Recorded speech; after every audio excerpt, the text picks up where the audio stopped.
We are live. Let us switch over, my friends. Hello, hello.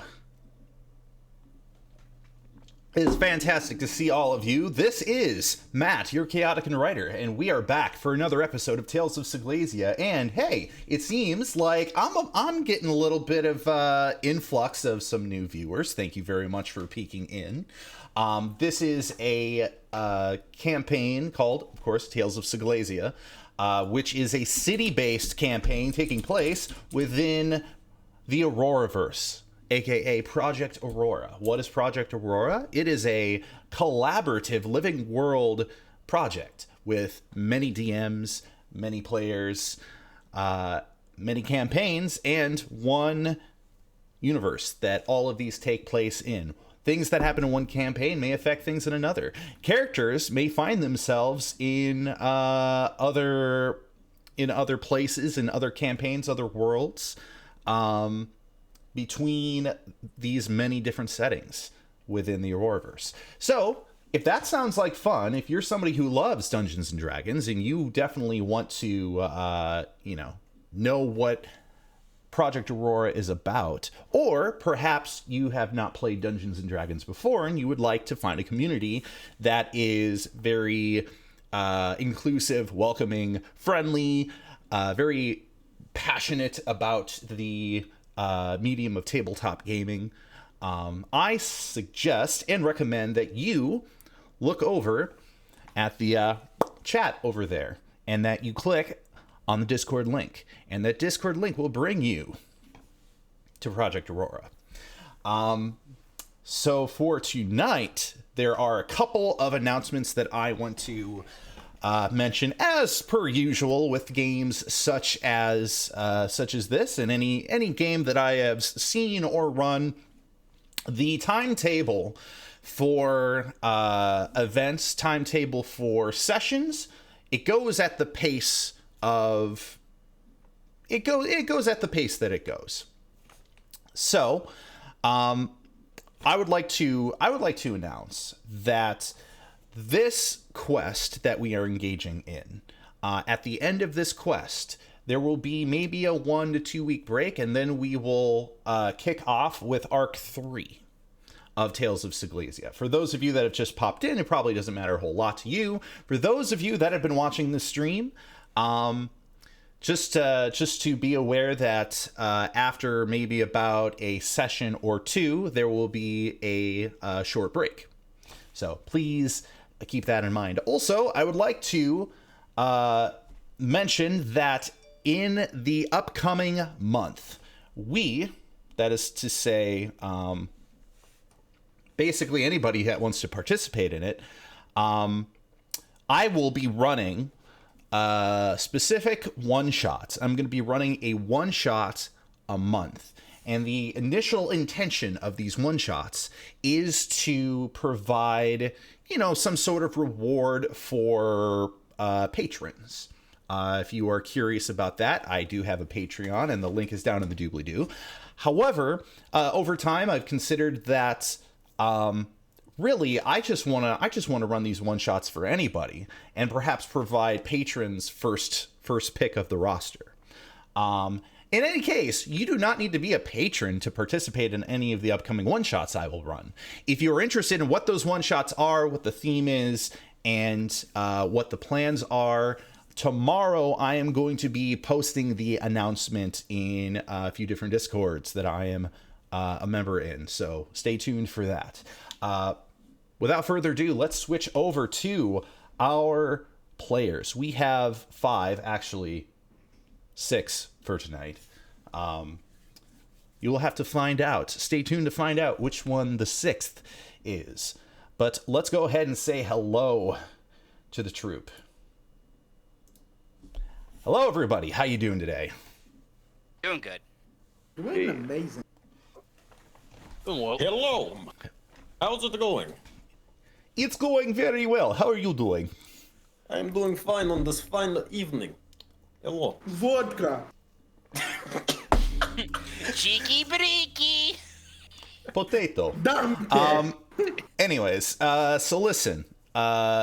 We have 6 players tonight. For the first 5 players, we have Phoenix V playing as Orgoth. Flash. We have Ambrose playing as Zug. Reckless attack. We have Larp Strong Carter playing as Roby. I'm here to help. We have Dr. Squiggums playing as Winveer. Salutations. And we have Sensei Suplex playing as Rashid. Whoever this 6th person is, I will find you and I will hug you. That is all. Indeed. Who is the 6th person? We'll have to find out in due course. However, before we get started, I typically ask a kind of like a warm-up question. I gotta be honest, I don't have one for tonight, so there's I just feel motivated to get into the game, if that's all okay with you. Let's go! But usually the warm-up question is just so that we get, talking and discussing. But as I am lacking one, and as I am ready to go, I would like to ask you, are you ready to go? It sounds like everybody is. Let's fucking go! Let's play tabletop games. Loud noises! Hell yeah. Ready. Louder. Oh. Turn on the stereo, right? I mean, y'all can sing it, because if you sing it, then I'm not gonna be, I'm not gonna be like content ID'd or nothing. That's the version of it that I'll allow in the stream. Be right back, but you guys can start. I can hear you guys. Gonna have myself a good time. I'm having a ball. Don't stop me now. Wait, are you saying that that our singing is so bad that you won't get content ID'd? Exactly. Yeah, there was a lot. Some of that was implied. Okay. Some of it, yeah. Sorry about that. I didn't mean to hit it right on the. I didn't mean to hit it right on the nail like that. Digimon, together united as one. All right, just let me know if you can properly hear the music tuning in. I cannot hear anything. I do not hear the ambition, only the silence. You do not hear. Oh, you now do I can not hear hear it. music. Okay. Now Oh, I hear music. I should actually, very, very last thing, boom. A reminder that, of course, for all of the people that are watching, I do have a channel point system that is designed to interact with the game in one way or another. Now, the thing is that I've given this channel point system a test, and there are definitely some things that people are going for more than others, and some things that have not even been chosen. So for the arc after this one, you're going to be seeing a revamp for this channel point system. But just a reminder that this channel point system does exist, so feel free to interact and use it as you may. All right, is everybody ready? I am ready. Yeah. My body is ready. Yes. Ready to start slithering. You find yourself once again in the city of SEGLESIA, and on this particular night, some of you within the basement of a tavern, and some of you within the thicket of a forest, find yourself about to engage further into a twisting and winding path that is going to lead you directly to the source of one individual's dramatic need. And yet at the same time, you have already found yourself fighting against foe through brawn, magic, intellect, and agility. Last session, as some of our party managed to venture through the Grinning Scoundrel, which is the tavern located in Canalside, they discovered something was out of the ordinary with the barkeep. the barkeep was in a trance of some sort. And after incapacitating the barkeep safely and temporarily, they ventured into the basement to discover that a Yuan Ti, Lala Su, the Eye, was waiting for them. As they take part in conversation, it is apparent soon that Lala Su has the full intent of bringing each of these individuals on a vision journey, a vision quest of sorts. With the drinking of a very specific concoction, a series of images, of sensations, of sounds rush through our characters, bringing them all up to speed. That the severed hand, a segment of a former tribe of Yuan Ti, are seeking the weapons of Dendar, the World Serpent. And it is believed that they are located somewhere in the Baker's Row near Canal Side. So, Lala Su has made it abundantly important to all of the characters that in order to prevent disaster from happening, and in order to ensure the mutual destinies of individuals are met, that they must find these weapons first. It is upon that moment that an explosion had rung as Yuan Ti forces managed to attack and attempt to kidnap Lala Su. However, they were waylaid and defeated, with the exception of one brood guard. Over on another part of SEGLESIA, in the deep thicket of the wilderness, with snow spread out upon the ground, there, within a clearing, was the site of a battle, of a duel, of the right of strength, according to the Wild Fist clan of orcs. Zug and Orgoth participated in a battle against a gargantuan, not literally, but a rather large orc. A household name of the clan. They were able to defeat this orc, and when given the choice, decided to use this orc as a sacrifice to Mogus. And we, at this time, find ourselves at the precise moment after these events take place. The first scene of which rests upon our two orcs. And while we are not going to be traversing into the actual map, we are going to be wrapping up a very particular interaction between our orcs, Zug and Orgoth, and a third orc,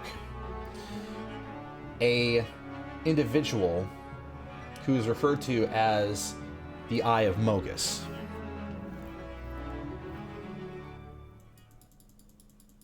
Zug and Orgoth.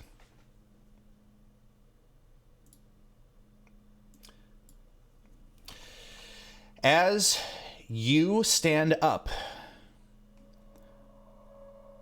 and you look down upon the scene that has been left before you, your axe today within this clearing surrounding these tribal orcs has considered you the victor. And you have made an example of this combatant of yours. Their corpse now lies before you, their dark blood dripping into the snow.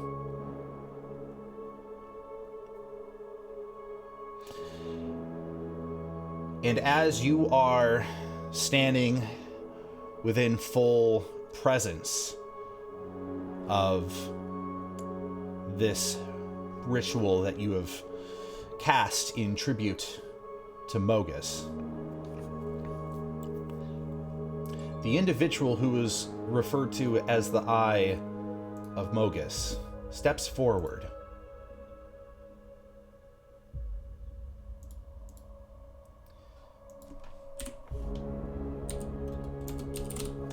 And I would like to reveal what this individual looks like. Art credits, of course, go to my good friend Majid, aka Madra. Shouts out to Madra, man. Oh yeah. So good. Oh, God. Oh. It's so good. Jesus It's so Christ. good. I can't. I made some money this month. I'm about to hit him up.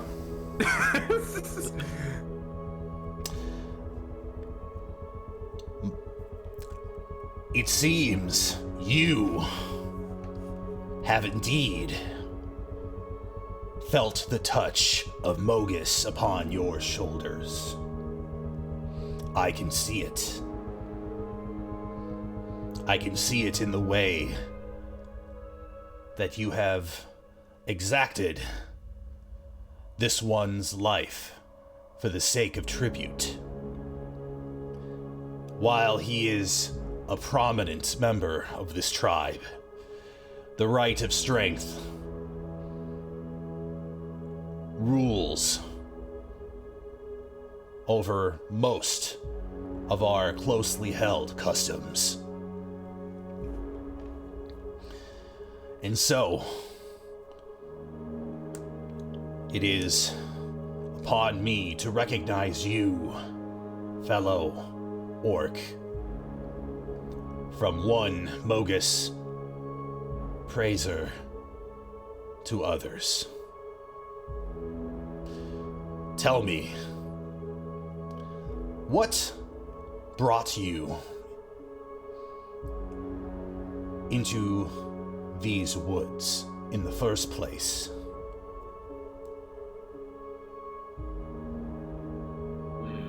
Well, looks like he did.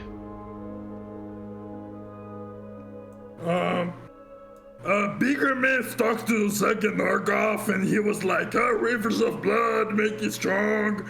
And we was like, okay, big sacrifice for bigger man. So we wander in wood to find bigger prey to sacrifice to bigger man. And it looks like we did. Yeah. Indeed, you have. Where is it that you hail from? When he says that, Zug steps forward and clutches the brand of Mogus in his chest and says, you can see a little bit of sadness in his eyes, but a lot of pride. He says, Zug named Zug. Zug, the last survivor of Floating Rock Tribe.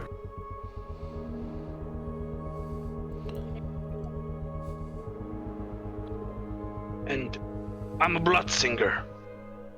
A tribe devoted to Mogus. But I do not know the exact location. Aye.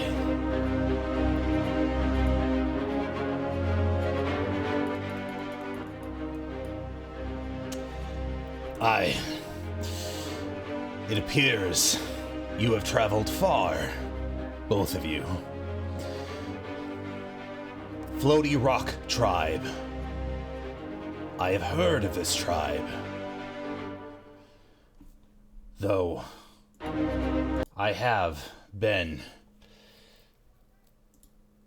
watching the progress of many tribes where Mogus' followers reside. It seems your tribe has taken a great fall If it was as strong as the strength that you have shown today, then I have no doubt through your actions, this tribe may see yet another dawn.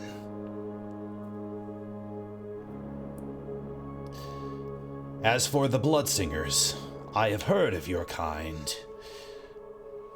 Many have not, but I most certainly have. A rather experimental form of magic. Taken. Oh, yes. Stolen influence from elven ways and tainted, that is to say, purified with the touch of Mogus.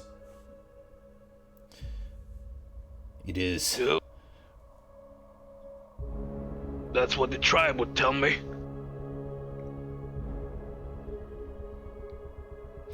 You both seem that you are in an exiled state.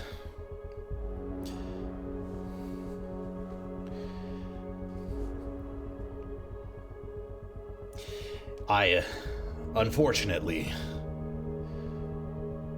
must take this time to leave this site and bring the body of the fallen back to the Wild Fist clan.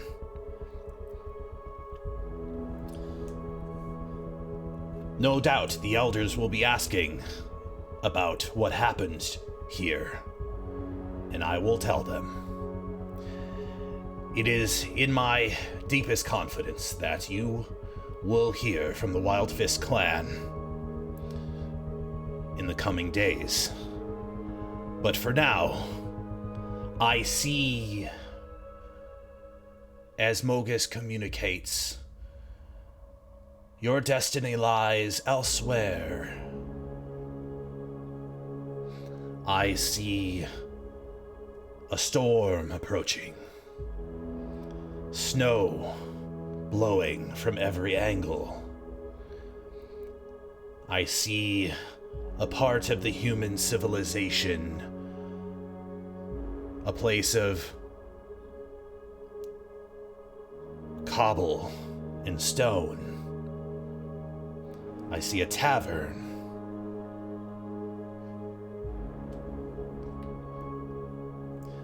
And in that precise moment, he steps forward and he reaches both of his hands out, one towards each of you, and with the intent of touching you on the shoulder. Do you allow him to do so? Yeah. Yeah. All right. As soon as he touches you, you feel yourself rushing out of your body, shooting high up into the air, a mile a second. You see the world turn. Not too far, very close. And you feel yourself falling and falling. And you see a very particular part of SEGLESIA. A place filled with canals.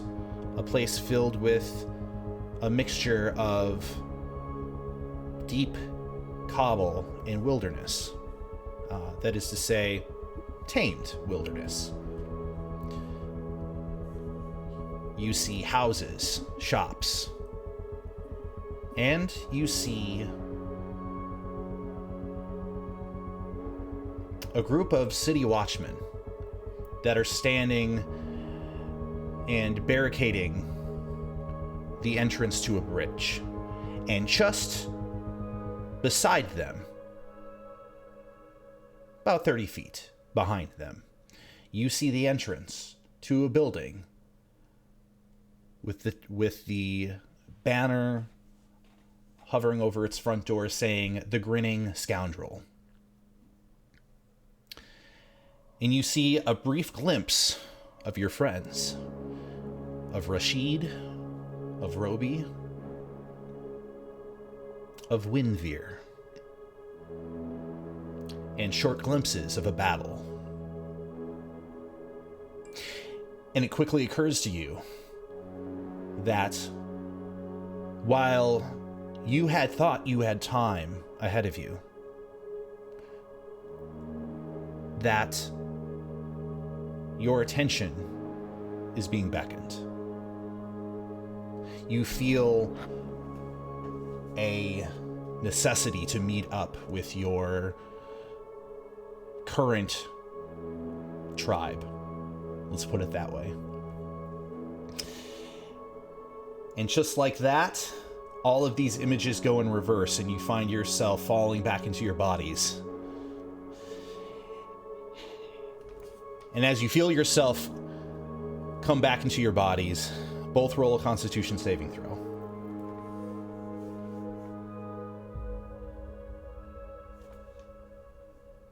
Okay, I'm good at those. Okay. Big man's. Big man. All right. Both of you feel a rush as if your body itself had shot through the air, but the contents of your stomach and your general demeanor and the contents of your general demeanor remain stable.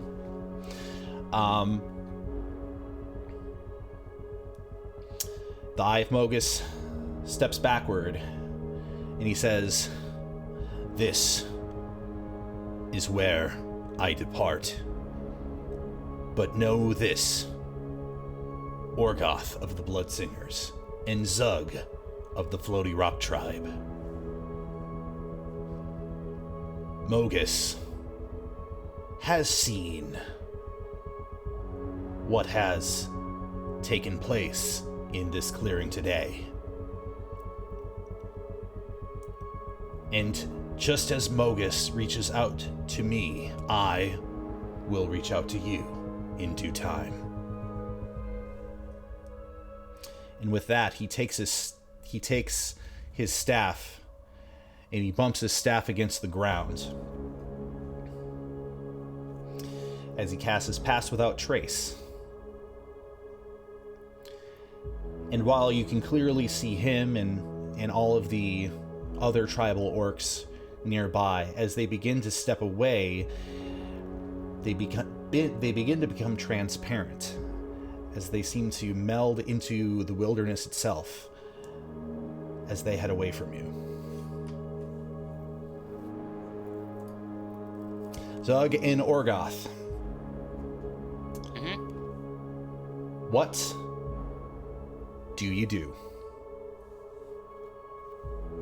Zug looked at Orgoth and says, Orgoth mans. Yeah. Bigger man's beckons. We must run and run real fast. Let me teach you. so Zug will start sprinting, Naruto running in the direction that he thinks is the right direction. And he says to Orgoth, Trust Zug. It's quicker this way. All right, lead the way. I'd also like to mention that when the Eye of Mogus tapped both of you on the shoulder, you felt your health revigorate, and you are now back at max health. would you say that's a long rest? Yeah, it's a long rest. Oh yeah. That's what I like to hear.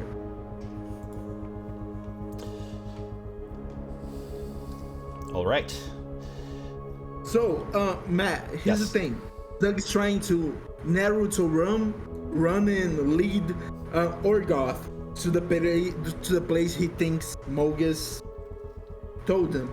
But here's the thing, Zug's a dumbass. So would Zug be able to ascertain the right directions to I mean, out of character, the Eye of Mogus, Mugarad,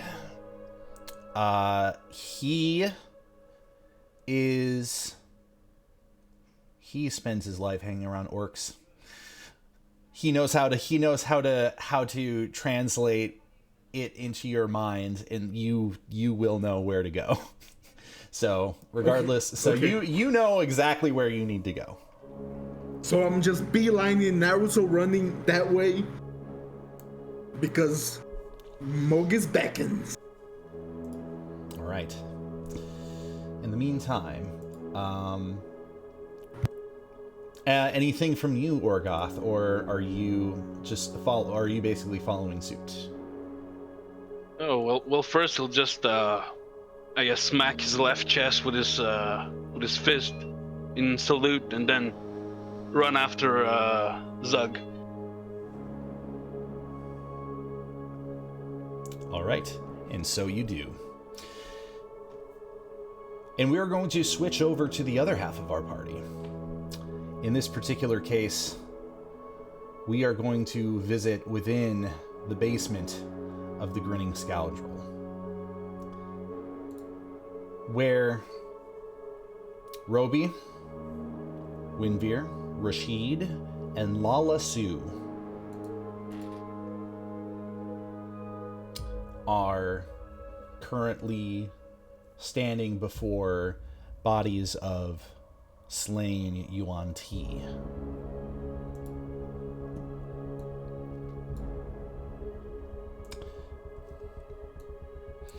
And in this precise moment, of course, as a quick recap, you had just defeated a Yuan Ti Malison and a Brood Guard. However, one of those Brood Guards managed to veer off and run upstairs. In this precise moment, some of you are clearly injured. Lala Sue, in particular, seems to be crouched, tending to some of her wounds. And she looks upon each of you and says, "The threat has been taken care of for now. It is likely a good idea to ensure the barkeep is not harmed. It is not my intention for others to come to more harm than is necessary." As soon as she says this, Rashid, he's still hasted up, basically. He's like already sort of getting ready to sprint outside the door. He just kind of yells out to Roby and Winvir, or pretty much to Roby, probably. "Roby, tend to their wounds. I'll make sure they won't get away, hopefully."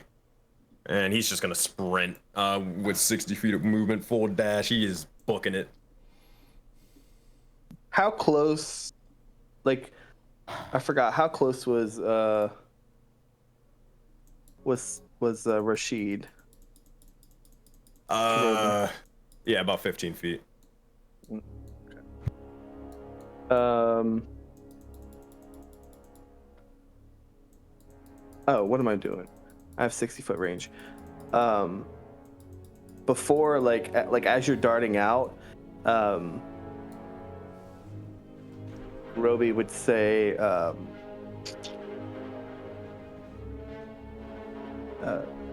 "Just in case, take this," and he'll kind of almost baseball toss, like break off a piece of his armor, and baseball toss it, and whether Rashid catches it or it hits him, it'll kind of give this shimmering force field around you. I'm gonna cast Shield of Faith on you. That being said, he'll kind of as he's sprinting down, he'll look over towards a sort of spectral shield and just sort of smirk, and then just keep on sprinting, because I'm sure he's already down the hall at this point. Gotcha. Lala Sue is going to look to each of you and say, "Do not worry about me. Go assist Rashid.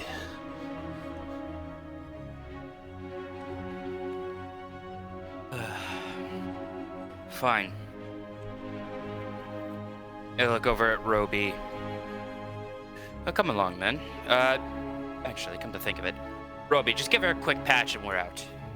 Yeah, I was about to say, like, as she says that, I'm already beginning to walk up to her, and I would like to first kind of do a quick, like, medicine check. I want to get an idea. Can I understand how hurt she might be to know what I should and couldn't do? Yeah, go ahead and do a medicine check if you wish.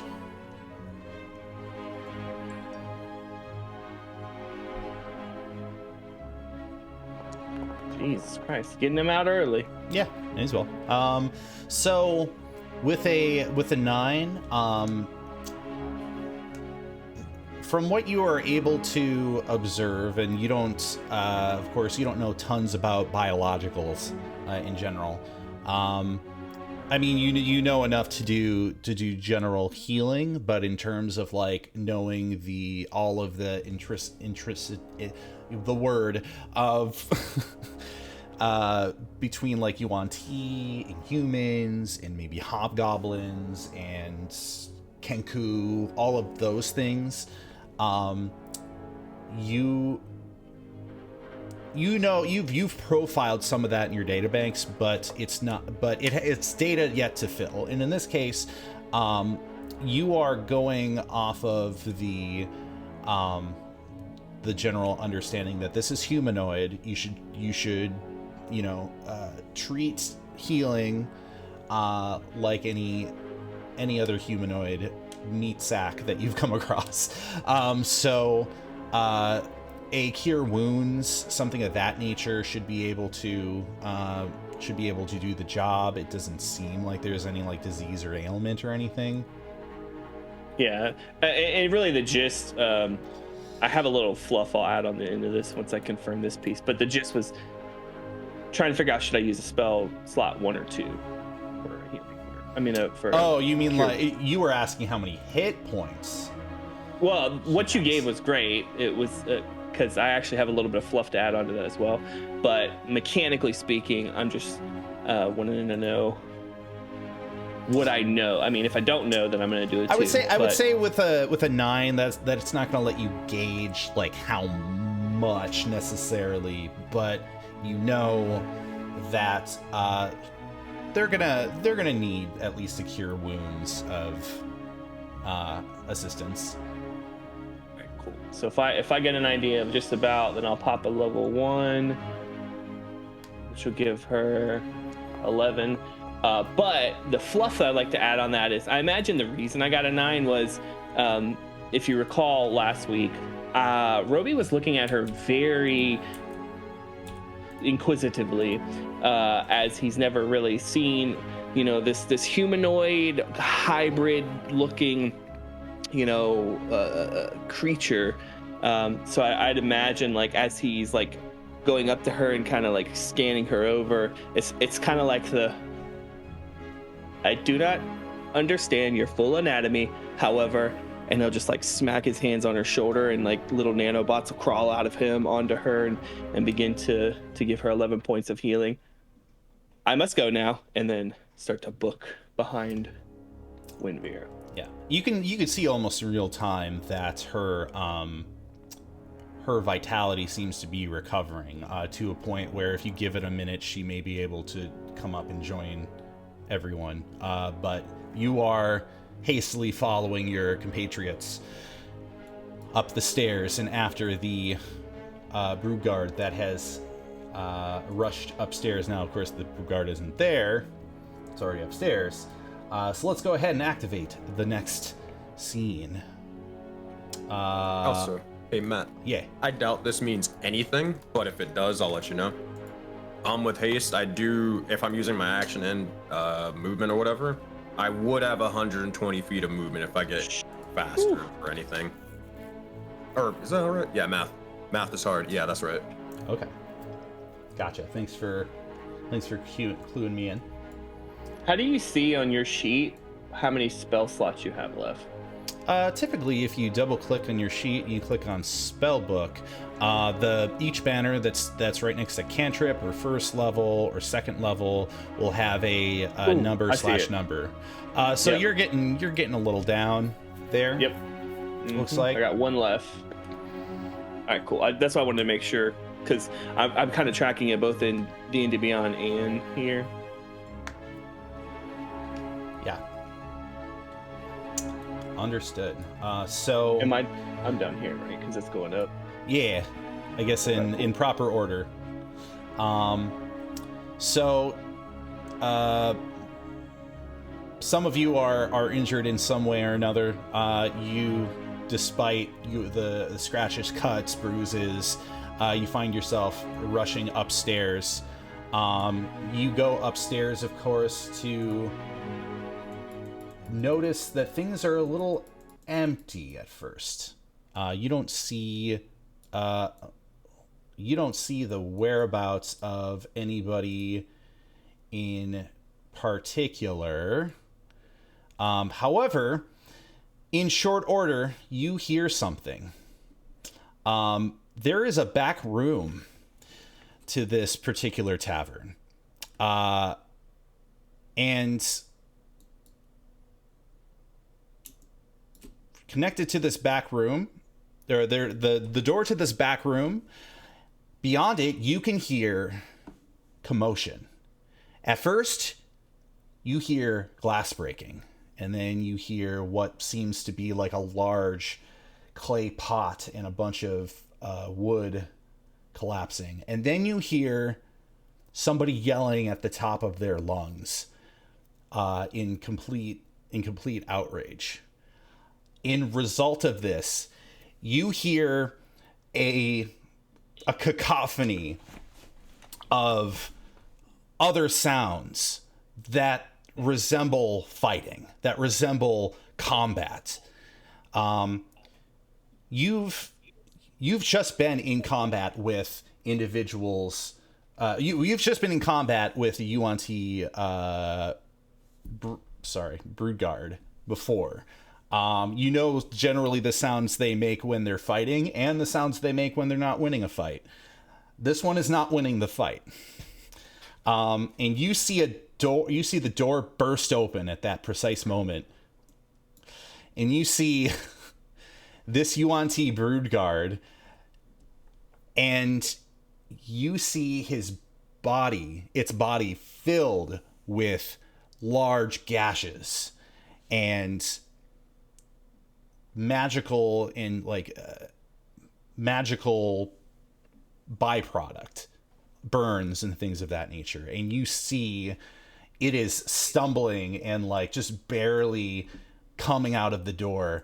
It manages to scramble over the bench and then rush up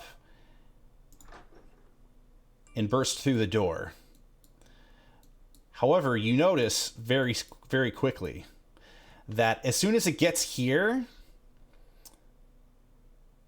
and as soon as you hear another door, it screeches out as if the cold from outside is just completely and utterly unbearable to this creature.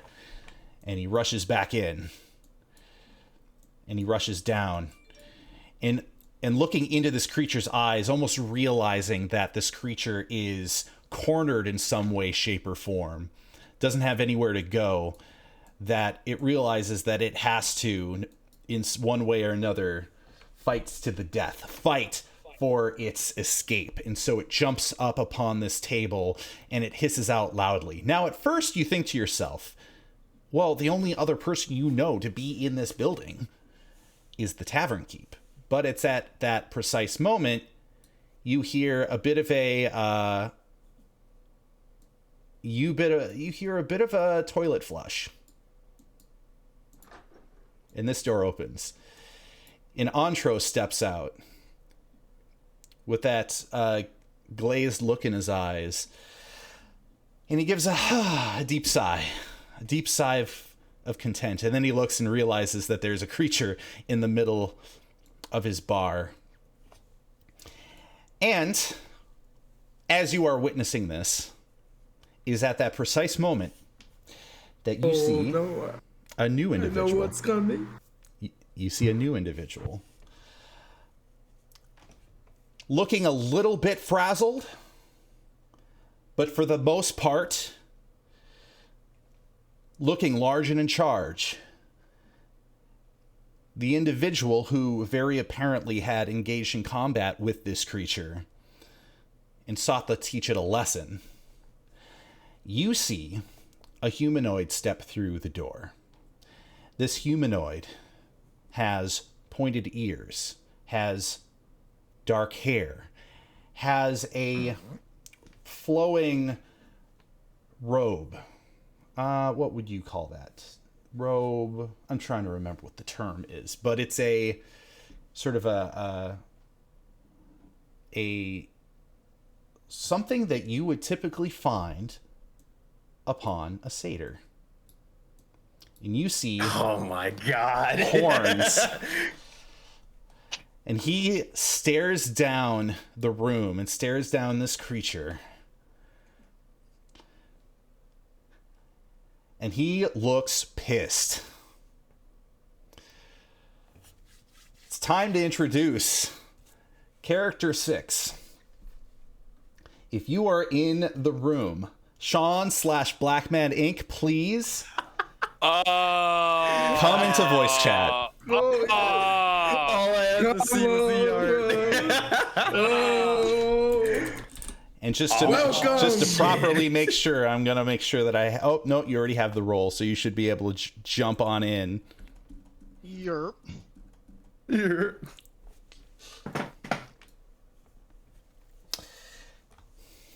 In which case, I'm gonna have the two of you roll into initiative, and then I'm gonna have the three of you roll in next. As you two are gonna finish, or you two are gonna basically get the first. No, I'm gonna say Rashid is gonna be on the same wavelength because Rashid has haste. So all three of you are gonna roll into initiative. Boom. Yes, sir. Boom. And boom. Initiative. Oh man, it's been only hours. Where it is. The only issue is I still have my character as if it's Oscar right now, but I can just roll on D&D Beyond in here. I should be able. Are you not able to move Scoop? Yeah, I can move. I should be good now, actually. Okay, yeah, gotcha. Excellent. All right, so you should be able to access your character sheet and then roll that initiative. No active combat. Let's see. There's no active because combat hasn't started, but you've been added into it. Are you using a macro, or are you double clicking on? I'm just clicking initiative and Okay. Yeah, in Foundry it just says no active combat in my currently viewed scene. Weird. Because of course there's no active combat because combat hasn't started. I can click on your roll initiative for the time being. Yeah, you're welcome to do it. Okay. And of course you're gonna go first. All Got right. it with the This is the 23? precise order that I wanted things to go in. All right. Let's kick on that battle music real. All according to Kikaku. Kikaku meets plan.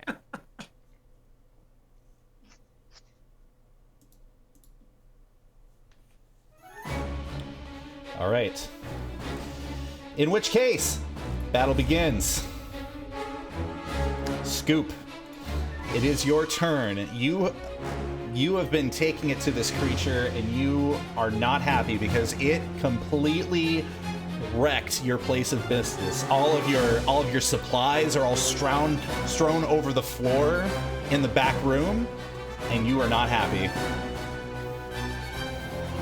Yeah, you're going to see this fairly short, actually, but still medium-sized creature, kind of satyr, walk out, completely scan the room, look at you guys down there, and then look to his right, see his target. He's going to say to him, "See, now how many times have I told you you can't run from me? You come in here, you're going to get fucked up. You get sick of this shit, now you're going to die." And he really just has a single sword on him that is dripping with blood as he looks over to him. And initially, as you guys see him, the term you were looking for, Matt, is he's wearing a toga. Toga? I knew it. It's on the tip of my brain. I couldn't say it. He's wearing a toga, and there seems to be a lot of colors on this toga. Initially, that you would be able to notice. And as he kind of comes out and finds his target, he's going, "Oh, it's currently not my turn. I'm not sure why it's not my turn." Wait, what? That's weird. What? Well, let's see. It is clearly your turn, Scoop. It says it's not your turn? Yeah, when I tried to move, it says it is not my turn. Oh, let's It's maybe because he's logged in as Oscar. well, Oh yeah, I think that's why actually. that could be it. So let's do this right quick. I'm going to rearrange. I'm gonna double check the permissions for y'all. For you. Oh, to just change him from Oscar to the Scoop, you just right click on his name in the bottom left, and then do user configuration.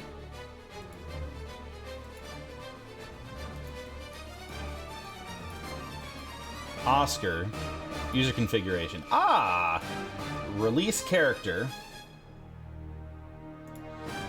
And you were gonna do Scoop.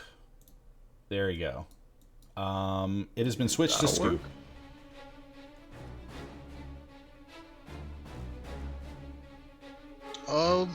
No. For some reason, it's still not letting me move. Maybe it needs to be a log out, log back in thing. What if you It's a reset your refresh founder right angle. quick? Yeah. Yeah, I'll try refreshing boundary real quick. That's weird. But rolling a 23 as the first row? Honestly. I mean, that's just Scoop things. I can't remember for the life of me what this person's subclass was, but we're about to find out in a minute. Okay, yeah, since it's my turn, I think I'm good to go. Awesome. Oh yeah, nice. So as I was saying, he kind of hops, since he's a satyr, he easily hops up here, and he's like, he looks at you guys, not really caring that you're going to watch him attempt to murder this person. And as he has his single sword out, he is going to basically from up here make a flying slash at him to try to just finish him off, as he is getting sick of him running away. And he has done an unspeakable act that has ruined his business of what he was doing. So as he comes in and jumps off of this bar, he's going to take his cutlass and take a swipe at him. All right. And you do. So go ahead and roll that attack. I don't have anything set up. Well, let's see here. So we have, I imported your stuff from D&D Beyond. Are you, oh, there you go. Oh, you mean like macros and stuff. I got it. Yeah. I got it. Well, 16 is going to hit, my friend, so go ahead and do your damage. Ha! Ow. He only had 7 left. What does Nice. this look like? Oh, I mean, this isn't just the damage, as he kind of comes in with his short sword, as this creature cannot make a decision on who to fight or who to run. Scoop, you hear him just, "Ah!" as he goes in and stabs him right through the neck itself. And as he is stabbing him, his sneak attack goes off as he goes in and kicks him in the balls for an extra 10 points of damage with his sneak attack. And as he's going down to the ground, you see him just stabbing him over and over. Like, "This will teach you not to come into my store!" As he kind of looks up with the blood that's all over him. Is there anyone else that feels like ruining someone's place of work? What the fuck? This day gets weirder and weirder by the second. Great. First we had to deal with snakes and now satyrs. What's next? A salmon man? The enemy of my enemy is my friend. Who are you? Point. Who am I? And you're talking to me over there? Yeah, there's only, 5 people in here? And that Right, one's already maybe- charmed. Maybe you're talking to the barkeep. Nah. already- I'm talking to you. The satyr, right? Yeah. Yeah, what's it to you? I'm asking your name, you just fucking killed somebody! Is that a problem, or are you cool with me killing people? Oh no, I was going to kill him too, you actually beat me to it, but I just, I would imagine Sounds like you're just a little too slow. The name's Scoop. I would imagine as soon as he says that, haste wears off and I'm just fucking immediately paralyzed. Indeed, Scoop the Satyr. Scoop the Satyr. Ending the combat.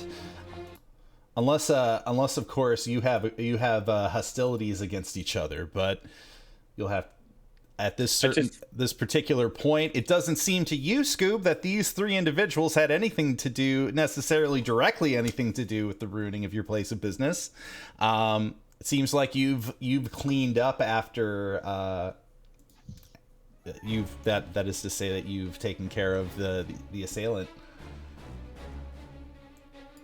All right. I mean, if there's no more questions from weird-looking folks, I'm gonna get back to work. I am confused. I thought this bar belonged to the dwarf.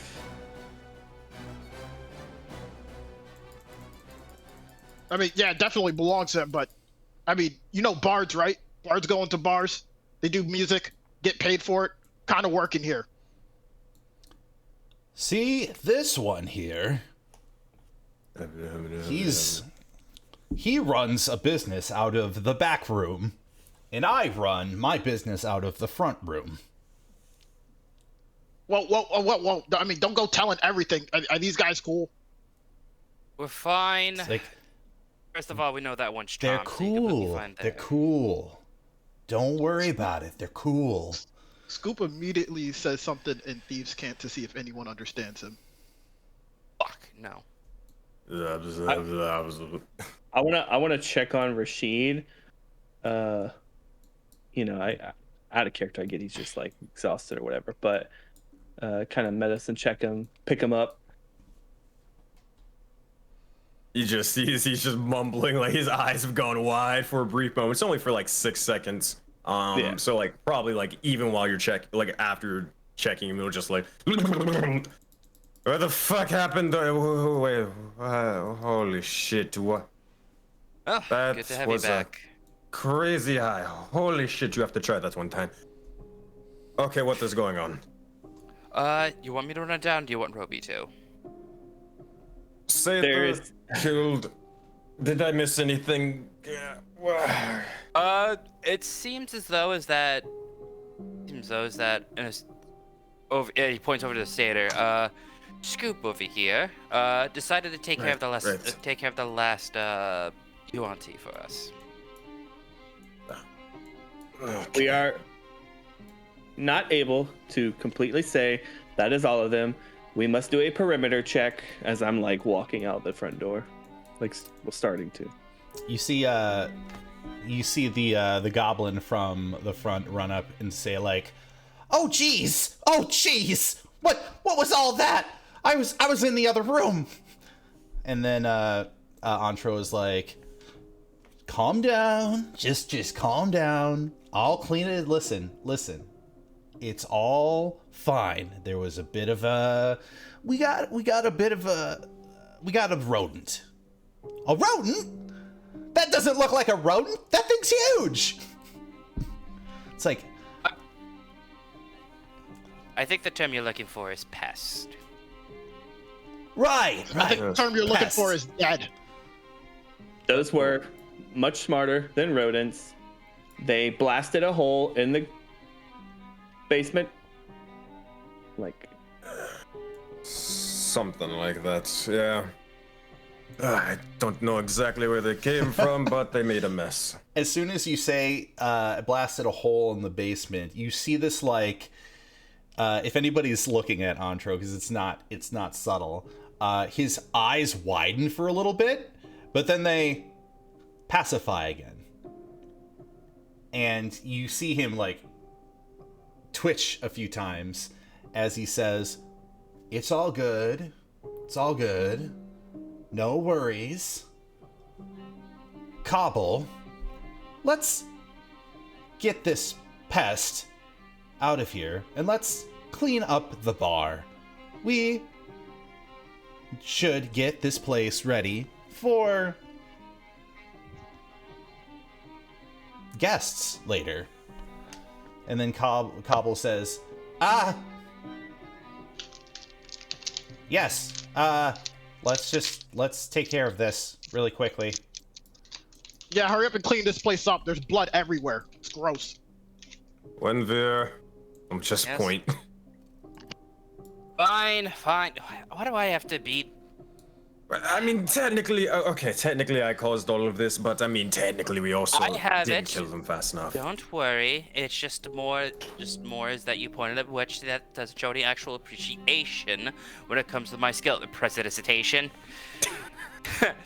Excuse me. Yes, you're the best janitor I know.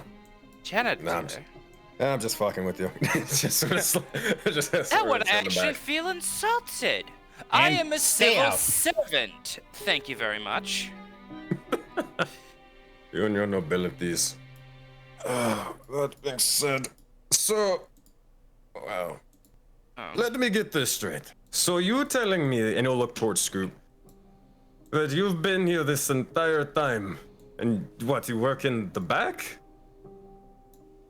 I mean, are your ears for show? Yes. I mean, sometimes, but... how... What, you didn't hear anything below? Oh, I heard it. You guys were calling out fucking ruckus. This shit's so hard to work with you guys. You can't kill anything efficiently, clearly. Well, I mean, there was like 10 other ones down there, but I mean, you only saw the one. Oh, there was only 10 of them, blah, blah, blah, blah. He's actually gonna just actually mimic you and just be like, rah, rah, rah, and just start groaning as well. I was gonna say, off to a wonderful start. Well, I mean, are you guys gonna sit here or are you gonna tell me your names? I got it. Rashid Al-Safar, and point towards Victor, or Sam yes. Hill. my name is Victor Kaiser, at your service. At my service? Oh, okay, perfect. I got a whole lot of extra blood in here that needs cleaning up. I could do it myself, but, I mean, you're at my service, so, I mean, get to it. Just a formality of words, but... God.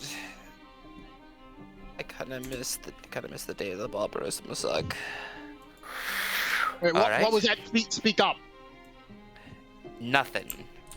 Scoop. All right, perfect. I mean, I hope they're paying you, because there's a lot of blood in there. I'll tell you, here for your emotional damage, and it'll just pass it like toss you 10 gold. Fine. Oh, shit. I mean, do you need some work done? Is that what this is for? Again, for emotional damage, you were talking about me not being able to hear. Okay, what about the physical damage?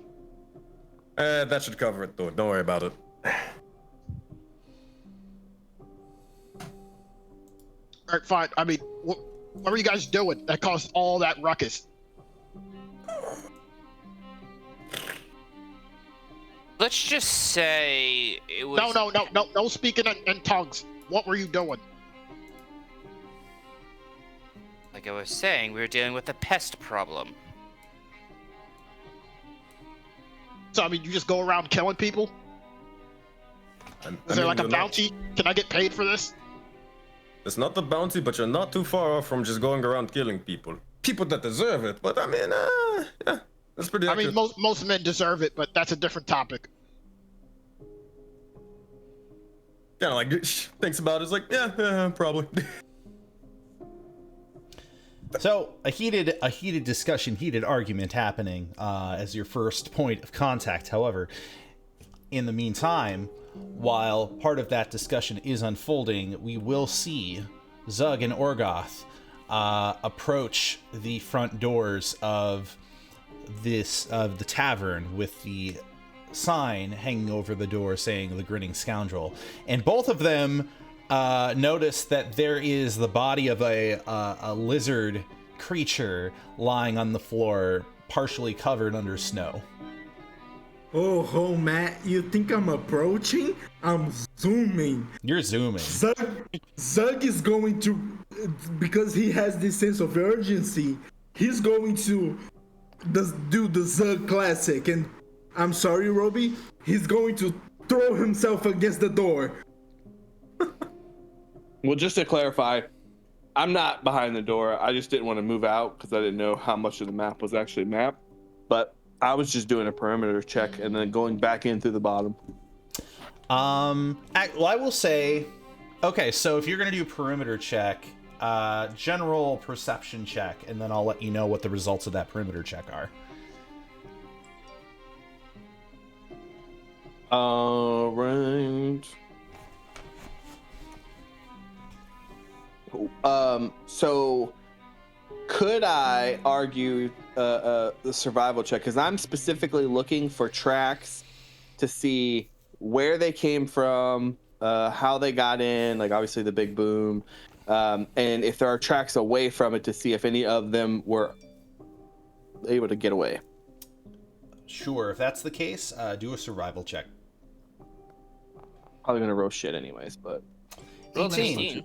So this is interesting because given the conditions of the weather and given the what you were able to witness, you determine that you've definitively determined that there are no tracks out here. I mean, the thing is, any tracks that would have been laid would have been concealed by the storm outside. But 18 would be, I would say, like with 18, giving some flavor to your character, you were able to sort of turn on this, like, kind of night vision, scanning the spectrums of the layout of the snow, if there are any dips where if there may have been tracks and stuff like that. You don't see anything that's out of the ordinary.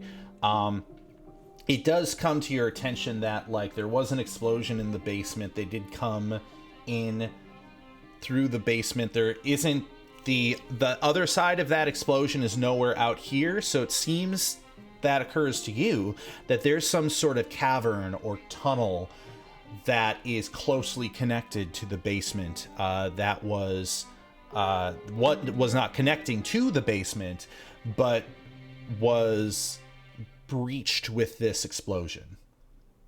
Perfect. So with that said, since you are outside, there are a couple things that you are going to see outside. If it's all right with you, I'm going to send you to another map here.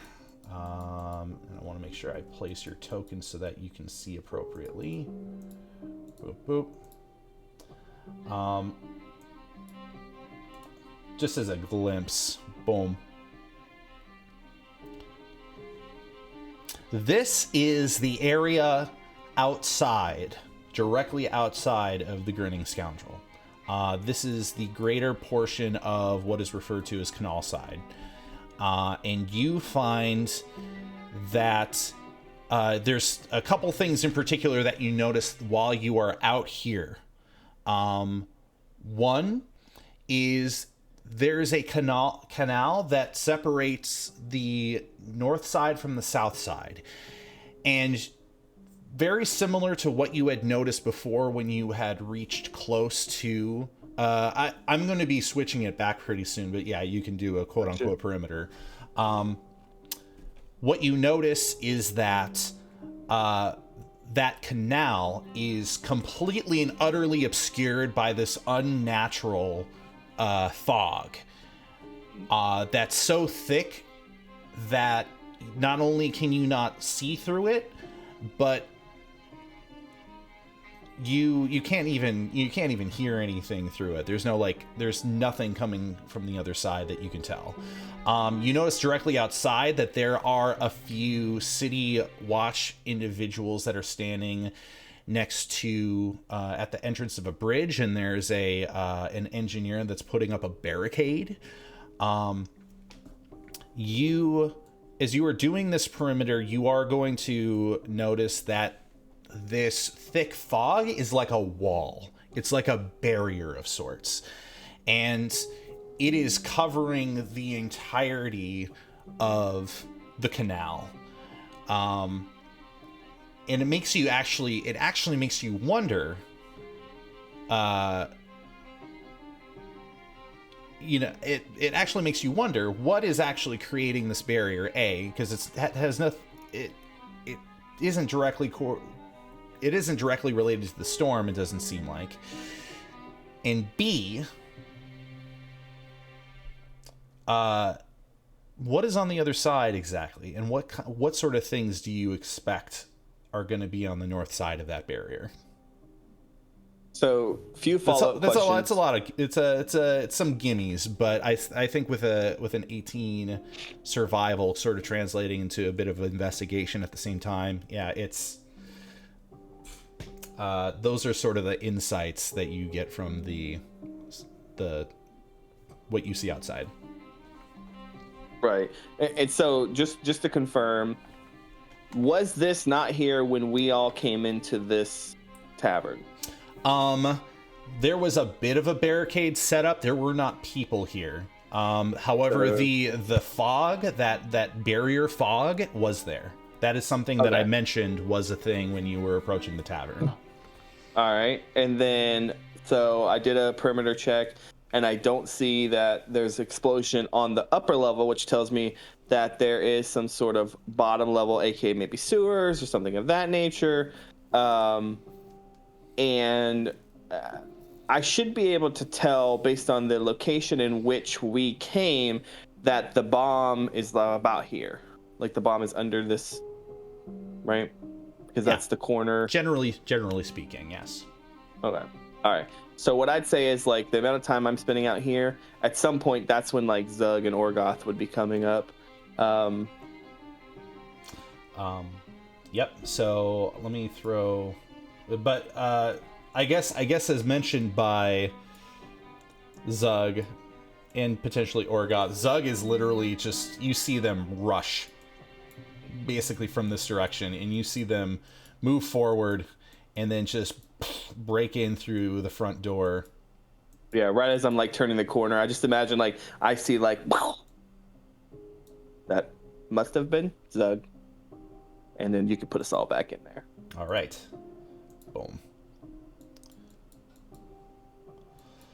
And so Zug and Orgoth rush in. There we go. And take it away. Zug sees another door. He sees his purpose. Does the Zug special. Throws himself against the door. Oh, this door is already open. I think it would be funny though if your character walked up, ran up, he's like, "Oh wait," closes the door. I will close the door. I close the door. Make sure nobody sees me. Do I need to roll for that? Yeah, go ahead and roll a stealth to see if nobody sees you. As Orgoth and oh yeah, everybody turns to look, and you think you're sneaky, and so you're like, oh wait, oh, and then you go over and you close both of the doors. I close the door. I wind myself up and just throw myself against the door. I would like to Termaturgy and open. Like I just imagine like Roby hears you bust through the other one and comes in and he sees you like close it and he goes, "I wonder what. You must open it first." Termaturgy opens it as you're trying to. Just like just fly through it. Dude, he's gonna bash the dwarf. That happens. Just fucking overshoots it entirely. Oh come on, let's do make him do like an athletics check. See how bad he rushes in this bad boy. Yeah, Do an athletics check. I wanna see Oh man. what your athletic prowess. I'm really good at those.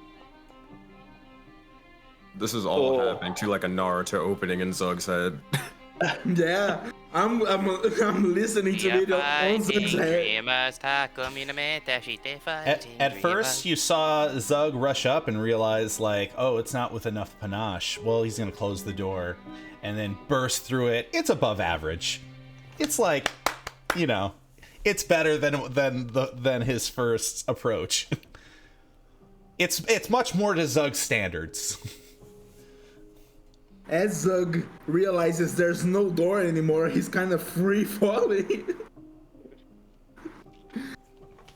You are again gonna see Antro, his eyes widen and then his teeth grit, but then all of a sudden that look comes over his face again. It's like, we're cool. We're cool. Does he catch Zug and, like, you know how when somebody rushes at you but you don't notice it, but in your arms go out and catch him? I don't know if that's I don't know if that necessarily happens.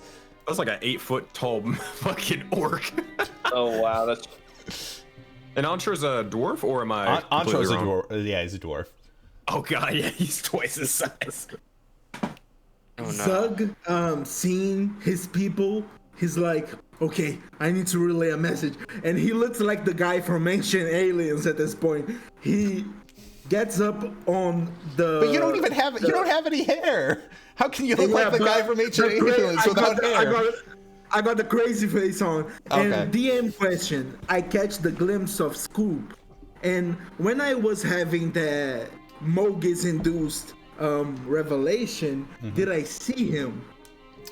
You didn't, because it wasn't through the point of view and lens of your compatriots. Nobody had known that Scoob existed. Okay, so Zug is going to ignore him for the moment? I mean, wait, I need to ask the question. Hey Scoop, how tall are you?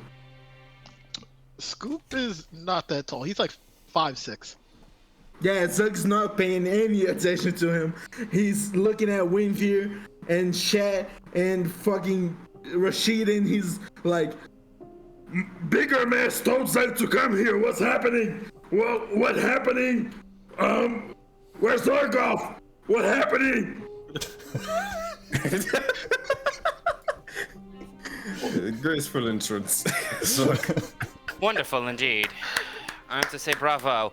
But it seemed that as I looked over at Zog, it's like, we had a problem. We dealt with it. Zug did the same. Zug suplex war chief, like Coach Man taught me. Oh, that's Very so good, Zug. Zug. I also I did like you would think, and I sort of grabbed somebody's skull and I slammed it into the bust, and then you look at the other guys like, oh shit, never mind. For a third or fourth time, Antro is gonna break from character and give you kind of like a squinty eye, and then go back to his like Zen phase, and it's like, okay. But yes, Zug, we are completely fine. But actually, we got caught up with something. I was just about to send you a message. Oh, there's no need for that. Bigger man sends a message through Seer. That's also big man's ancient test stuff and stuff. So Zug here, what you guys need of Zug? Who is this, by the way? and he's looking out at Scoop. I'll wait for them to introduce themselves, unless you want me to. Probably by this point he would have like just backed up a little. He sees you standing on tables, and he's like, "Oh, I guess it's cool to stand on tables." So he would move over, stand on top of the bar. Probably as he's getting ready to go back to doing his work. I mean, you're talking to me? Yeah, who is you? Small mans? I mean, why? Do you have business here? Do you need something? My bigger mans told me to come here, so yeah, I got big business. I look over at Scoop. Do not worry, he's an associate of ours. I mean, I don't even know who you are technically. I know your name, but I mean, if you're working for some big man, that sounds strange. Bigger mans, not big mans. Big mans is Zug. I'll We're be not that honest. big. He's talking about his The god. less you know, the better. It's a long, horrible, confusing story. Where'd you just come from? Why were you in my shop? Oh, I believe that the creatures came from the sewer. I have done a check of the perimeter, and Answer the question. What are you doing in my shop? he's doing a perimeter check. out of curiosity, DM, like I wasn't doing an investigation hardcore, but like if you want a passive, would I have noticed anything to have brought up walking through that space? Well, let's see. You notice that the back room is pretty trashed. In terms of like the contents of what that is to say the centerpiece contents of that room, you're noticing different vials of ink. You're noticing different needles. You're noticing supplies that have to do with the marking of something. Would you? Is tattooing. Tattooing. Is it a common occurrence in SEGLESIA? Yeah, it's a common occurrence in the world, but yeah, it's tattoo supplies. Yeah, so enough to know that that's what it is. I do not care what your job is back there, and I'll like shut the door. I was simply making sure we were safe. The last person that didn't care ended up on the ground over there. I understand, and I apologize if I had encroached on your space. However, I believe that there might be more below, and I'm like it's pretty obvious, like from his demeanor, he's not ignoring the dude, but he's like apologizing in a mechanical way and moving on. Well, if you think there's going to be more, I believe there was more for you, Rashid. You feeling better? I'll be fine, but big question with the big mans. Where's Orgoth? I don't know. Argoff was running real fast with Zug. Then Zug bust through the door doing the Zug move. Then I don't know. Argoff just stay behind. Orgoff will just walk in casually, face palming, Ah, there you go. going to Zug. You didn't accidentally kill anyone now, right? I don't know. I looked back. Yeah, I don't think this time. I'm just gonna immediately look over to Scoop and just sigh. Another associate. Man, this whole place is nothing but a sausage fest. I gotta get out of here. Sausage fest. You know, yeah. I am kind of hungry now. I don't think you want those kinds of sausages unless that's what you're into. Wait, what kind of sausages are those? What's he talking about, Rashid? Gods. I don't know. What is he talking about, Rashid? When we're just kind of giving you like a little shit-eating grin just to make things a little funnier. Yeah, Rashid, what am I talking about? Please tell us. Talking about dick. Oh, Not interested. yeah. Me neither. Yeah, dicks suck. No, I'm not interested in that either. Neither am I. They suck. Oh God. We're getting off topic here. Yes, Back to the point of subject. Even Rashid doesn't know what to fucking do right here. He's just like, he's just what? Rashid. Okay. Rashid. Go down to the Someone base. please say something normal. Yes. That's why I'm here. Rashid, can you go down into the basement and check up on that area for us? Got to. Take Roby with you. He'll be able to help a little bit more. He turns around. Well, fuck it.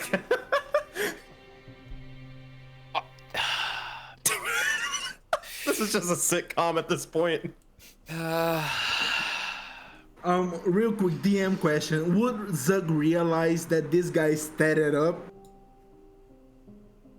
That he's tatted up?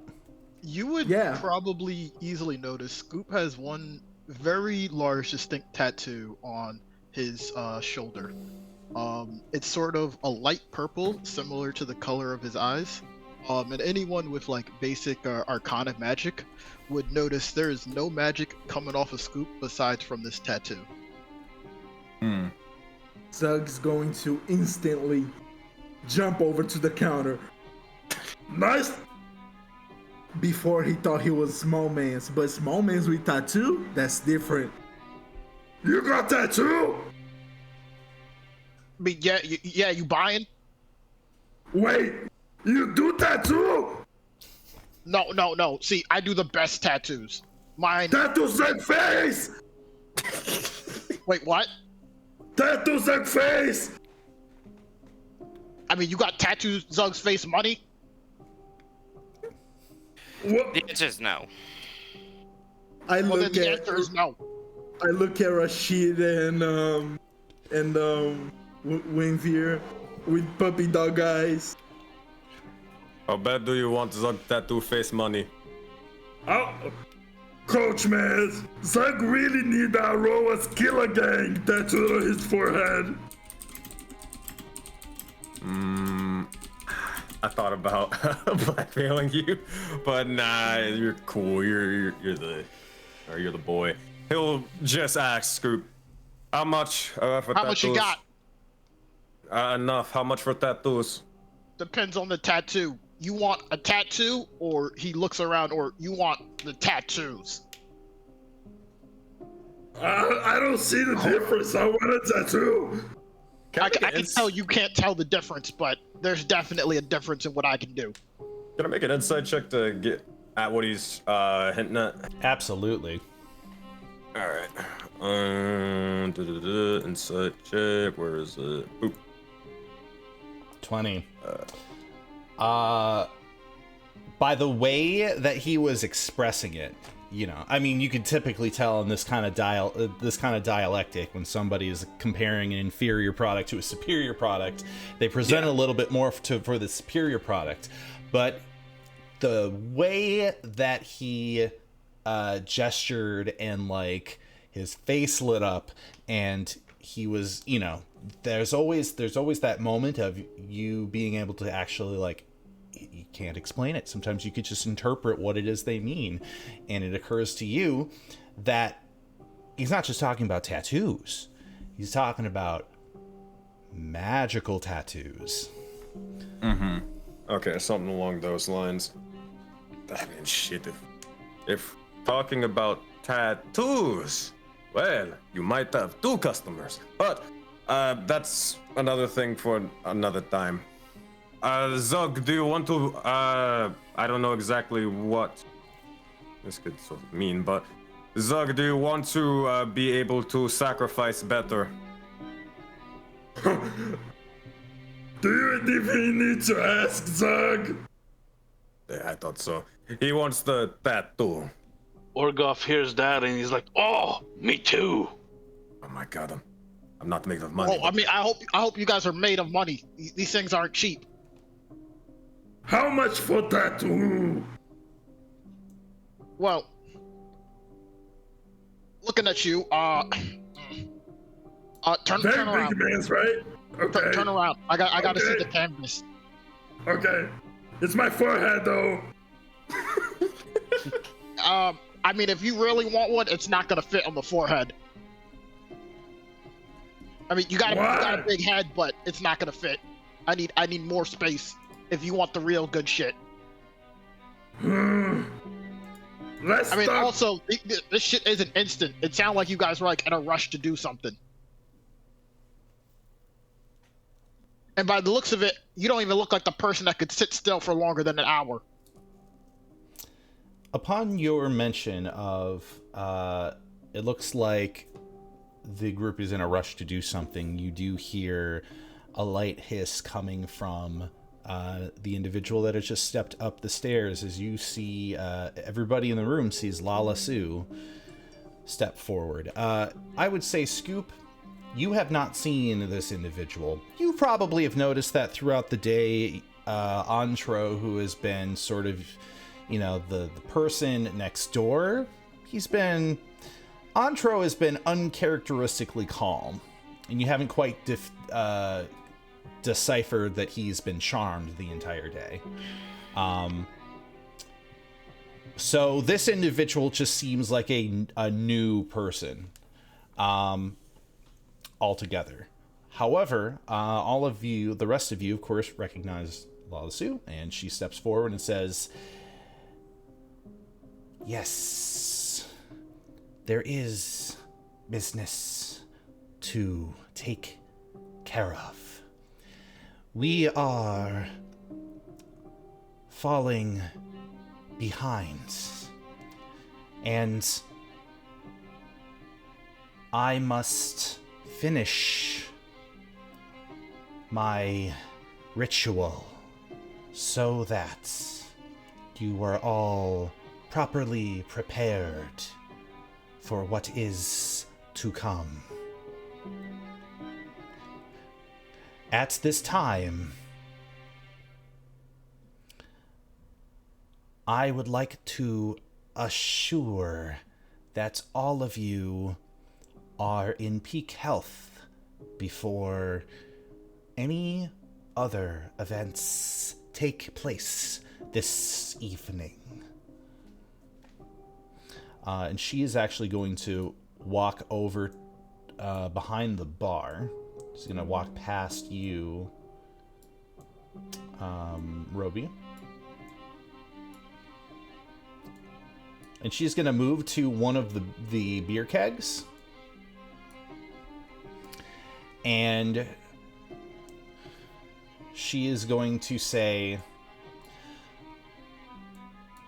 "Through the world serpent, I have certain abilities." As she places her hands on the keg in front of her and begins hissing to a certain rhythm, and you are going to notice that her eyes are going to brighten and light up, and there's it's strong enough that anybody who is even not a magic caster will notice this sort of glowing aura sort of pour out from her shoulders to the end of her hands and into the keg, as you are noticing a more glistening aura around the keg. And she will step away and then step forward and say, "There is not a lot of time for conventional rest. So, this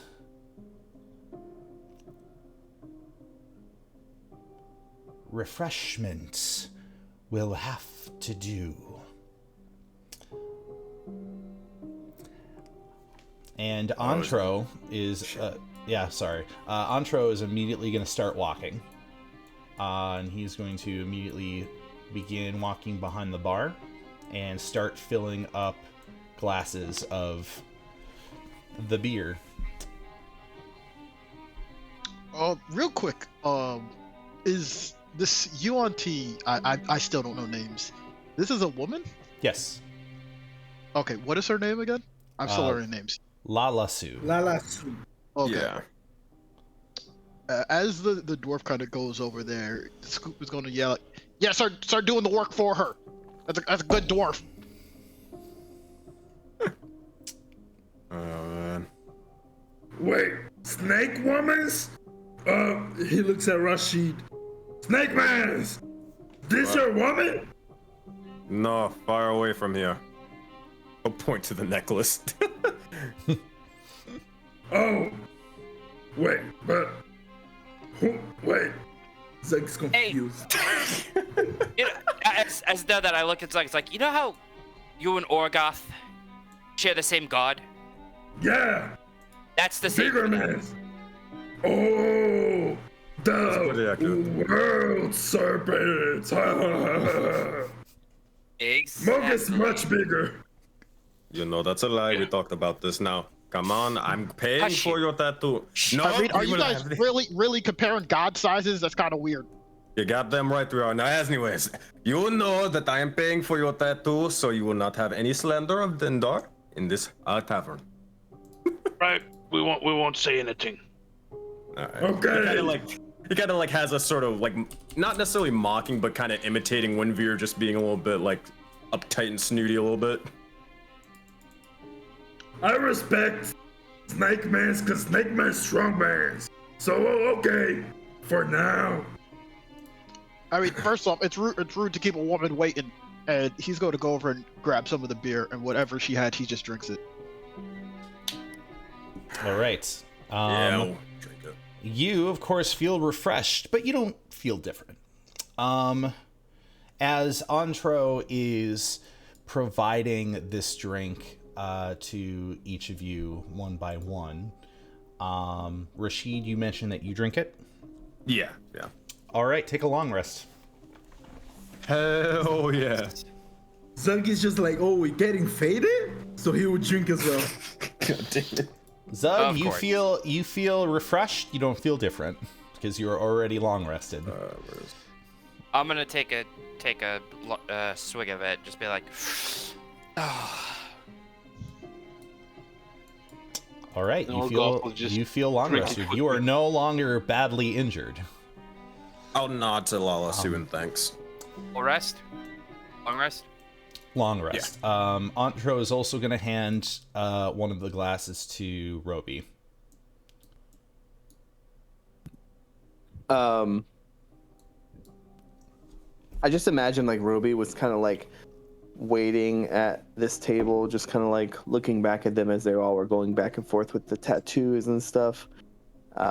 As I take the drink, I want to look into this guy's eyes, and I'd like to kind of insight. My goal is, I think Roby is now realizing after that back and forth of this guy like changing his demeanor and then going back, he sees this charm spell on him a little bit more clearly. Mm-hmm. And then I'll look over at the lady. Well, first kind of at the group and trying to see if it looks like their demeanor's changing in that similar aspect. And with a passive insight, I assume I'll tell that it's not, that they seem more refreshed. Correct. And yes. I'll look at you do not see a marked change. You do not see the same glaze over their eyes. Okay. And I want to look back at the lady. I do not trust you, as you have charmed this man. However, I can see that you have not done the same to my fellow compatriots. Yet, But no, I will do the same thing I have done to the one below, if needed, and I'll drink. I mean, to be honest, the guy probably deserved it. He actually did. Yeah, he did. So, yep, and you, of course, the magical, the magic that has been poured into this concoction while you are, warforged and not necessarily processing of alcohol in the same way, you still absorb the magical effects and you long rest. So gain your spell slots back. In order to do a long rest, you will double click on your sheet and there should be an L rest option underneath your hit dice. Mm-hmm. It asks, is it a new day? Does that matter? Yeah. Because that should reset your your spell slots. It has been. Okay. And each of you are going to see Lalasu. Lalasu is going to look over to Roby and say, "Your caution is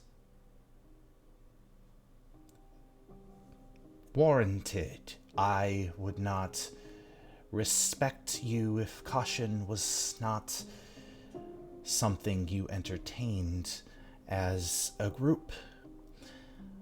As I mentioned before, I act out of my own survival.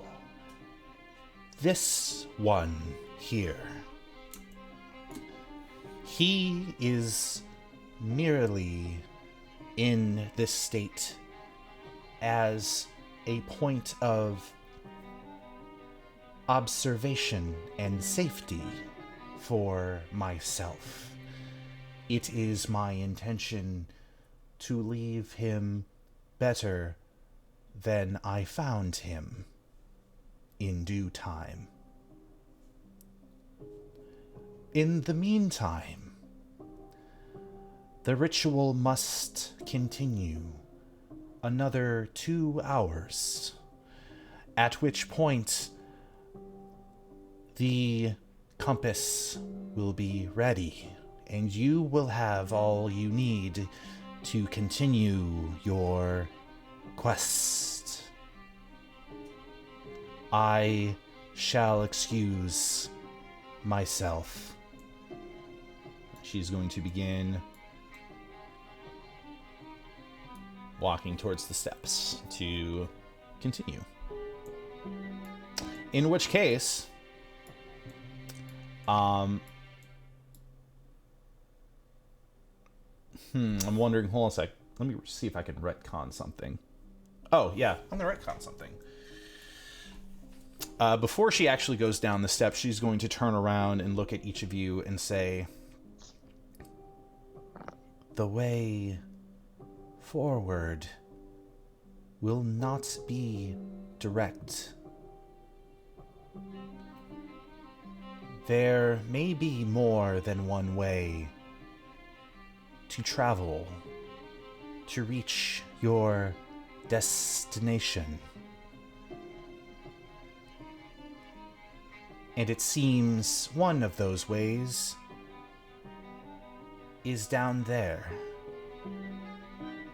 Other ways... she points down to the stairs, and then she says, other ways are out there, as she points to the front door of the tavern. The choice will ultimately be yours, which path to take. And she is going to continue stepping downstairs, and she's going to reach the basement and continue with the ritual. So, long story short, you have basically 2 hours of wait time. This wait time may not be anything that you might not be compelled to do anything in particular with this wait time, aside from just get ready for them to finish up the ritual.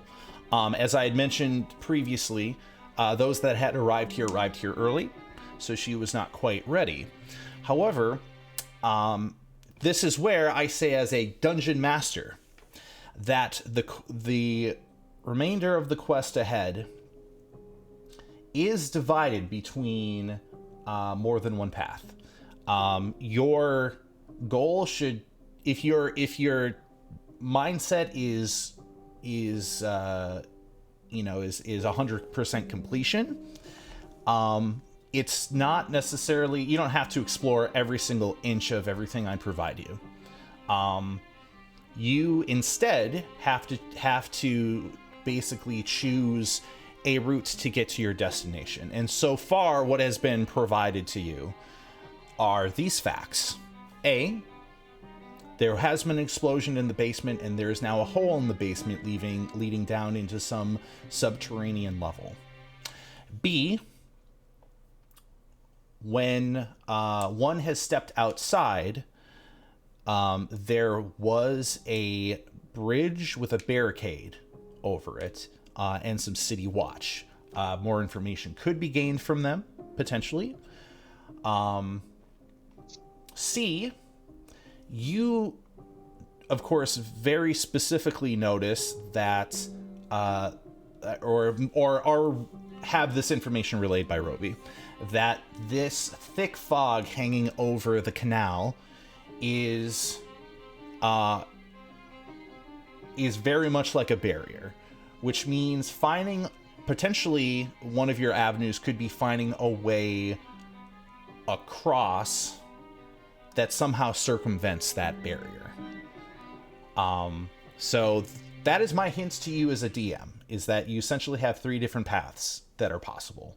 And my suggestion to you is, if you want to take a little bit of time of trying to interpret what those paths are and determine which of the 3 paths that you want to take as a party, I will say that the level of danger will be the same between the 3 paths. It really is all dependent upon what flavor, for the most part. And certain small things you may encounter that are different between the 3, that may be lore related. So I'm going to give you basically over the 2 hours that you spend. This is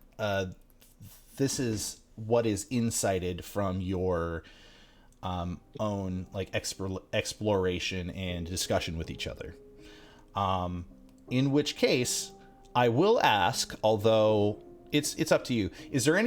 Does anybody have any particular thing that they want to do for the 2 hours, or do you want to wait out these 2 hours and get directly to the end of the ritual?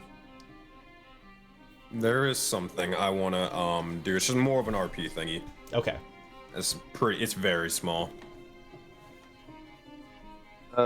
If it wouldn't take long, I would talk to Scoop about getting a tattoo. But if it was something that entails more time and another branch, I wouldn't do it. So it's just probably a quick RP moment. Sure, absolutely. As well. Yeah, I am not going to prevent people from RPing. I just want to give you the ability to do so, but also time management as well. So so we got Rashid, we got Zug. Was there anything anybody else wanted to do within these 2 hours specifically? I mean, Orgoff would also get a tattoo. Mm-hmm. Sensei mentioned sacrifice, so you know. As you do. Okay, so let's spend a total, a strict total of, let's say, 15 minutes, and then we'll kind of bounce around between like 5-minute segments between who has done what. And Rashid, I'm gonna have you start. Okay. I got this. So Rashid, as everybody's sort of getting ready, doing their thing, he'll probably just take a little seat at one of the nearby tables that are kind of empty, and he will take out all of his tarot cards for a brief moment in time. You'll see as he will he takes out one of the cards and notices one of them is still chopped off in half, being the card of the Fool. He'll try his best to find anything that he can in this local tavern, or even asking a bit of party members of like things that he can use to kind of repair it. I don't know the equivalent of tape here, but anything to basically just repair the likes of the card.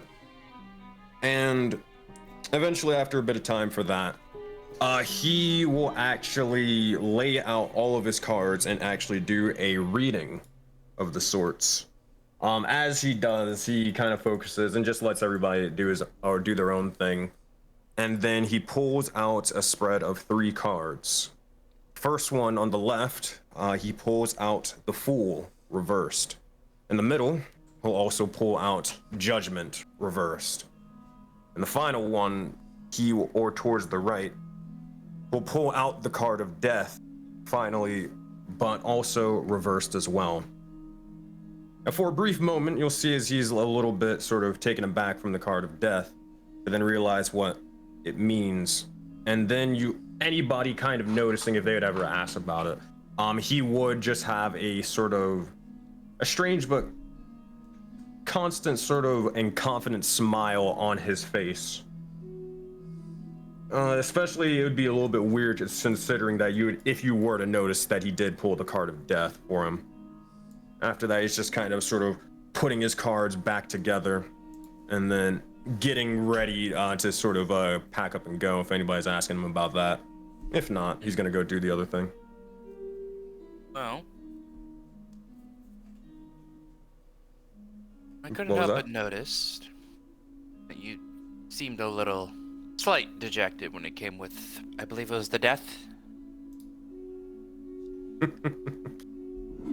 That would be correct, my friend. Now, I'm not one who understands the type of tarot esoterica that you would be preferring into your knowledge, but I'm guessing it's not anything that would be good, would it? Well, that's what I used to think, but quite actually, it'd be the opposite. For death doesn't necessarily mean, well, what we would typically refer to as, well, you know, physical death, and then eventually, in their case, sacrifice or anything like that.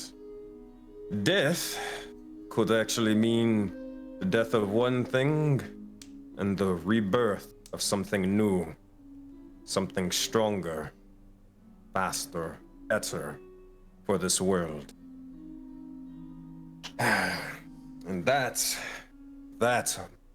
Victor, excites me. You see, I did a little reading for a little Rashid, just to see, he'll point towards the card, the past, and he'll point towards the Fool, taped together, and then our current situation, judgment, and then possibly the future and death. I see then. Well, as he just kind of like puts his hand onto his shoulder, let's just hope your rebirth is that of the phoenix and not phoenix, not that of the zombie. I think that we both wish for that one. That said, we'll kind of point over towards Orgoth and Zug out of Windveer. You getting the tattoo with them? Or nah? Oh heavens, no. Come on. As much as I... Get that shit with the game. Well, as it looks back at it like Rashid, it's like, well, the problem is that someone within my standing having a tattoo would still be got of me. More importantly, I'd rather not have a marking which Dante feels like he's gonna need to flay, but that's not the point, though. If I could, maybe convince you. No, I never really, not good at it, but I mean, a tattoo is sometimes useful. Useful to remind you kind of where you came from and what brought you here. I don't know about you and what all the shit that you've got going on. I don't fucking know. And I'm sure there's a lot, but I mean, hey, I'm pretty sure if it weren't for this sort of band of chuckle fucks, we probably wouldn't have gotten here. Especially not fighting for any divine weapons or some shit. Oh, no. Oh, it probably would eventually, just in a different coordinates. At least consider it. I don't know. You can get it on somewhere where it doesn't really show, like a back or your back or something, but That's the problem. As he looks back, it's just like I said before, I really can't have any markings like that. I can't. You kind of look as he says he can't have any markings like that. And you just kind of look at his eye, just like. Eyes just look at him as like the answer is no, but there's a different reason why the answer is no. yeah, he won't press. He'll just sort of nod, kind of understanding. And that's it. If you ever need a tarot card reading, even a sham one, or that sort of convoluted sort of strings that you sort of pull, you'll know who to call. Oh yes. You know, I'm sure someone like Shalandra would definitely prefer to have that little parlor trick happening within her domain. Don't change, Winvir. Don't change. But Rashid will just pretty much get up, and then he'll head over towards the likes of Orgoth, Zug, and Scoop. And he's gonna pitch the idea of getting some righteous sacrifice tattoos, baby! All right. Yes! Which case, that is a perfect transition over to Zug, Orgoth, and Scoop, with the suggestion from Rashid for righteous sacrifice tattoos. I would like to mention, from a DM side of things, that there is basically a developed mechanic that Sean and I have talked about in terms of the tattooing. In which case, you have the details of that. They're pinned to our discussion, I believe. Yeah, so I mean, I can explain it in or out of character if you prefer. Yeah. Probably out of character because it's if we got a time limit, you know. So I mean, out of character, he can do regular tattoos. Any type of like magical tattoos will take X amount of time depending on the rarity. So like if you wanted probably the ones that you guys are looking for, it's going to take 8 hours. But he can do some smaller 2-hour ones and just regular tattoos. He can do as well, and I would imagine any type of like regular tattoo would probably take about an hour of work. Zug's going for the regular, by the way. Because how much about is the magical tattoo, would you say? It really depends on which ones you get. He can do a decent amount. Think of kind of like how an artificer can give out items. He can provide tattoos, so it really depends. If we don't get to it in game of him explaining it, I can put in sort of like in chat the basics of what he can do, so it can be skipped over. You don't have to RP through exactly what you want. From a super high level, a bunch of the tattoos that are provided in Tasha's, and some tattoos that we're going to come up with custom. These are magic items, but there isn't really any clear route to crafting them, so I tweaked the crafting rules for this tattooing sake based upon the cost and the rarity to determine like how long it takes.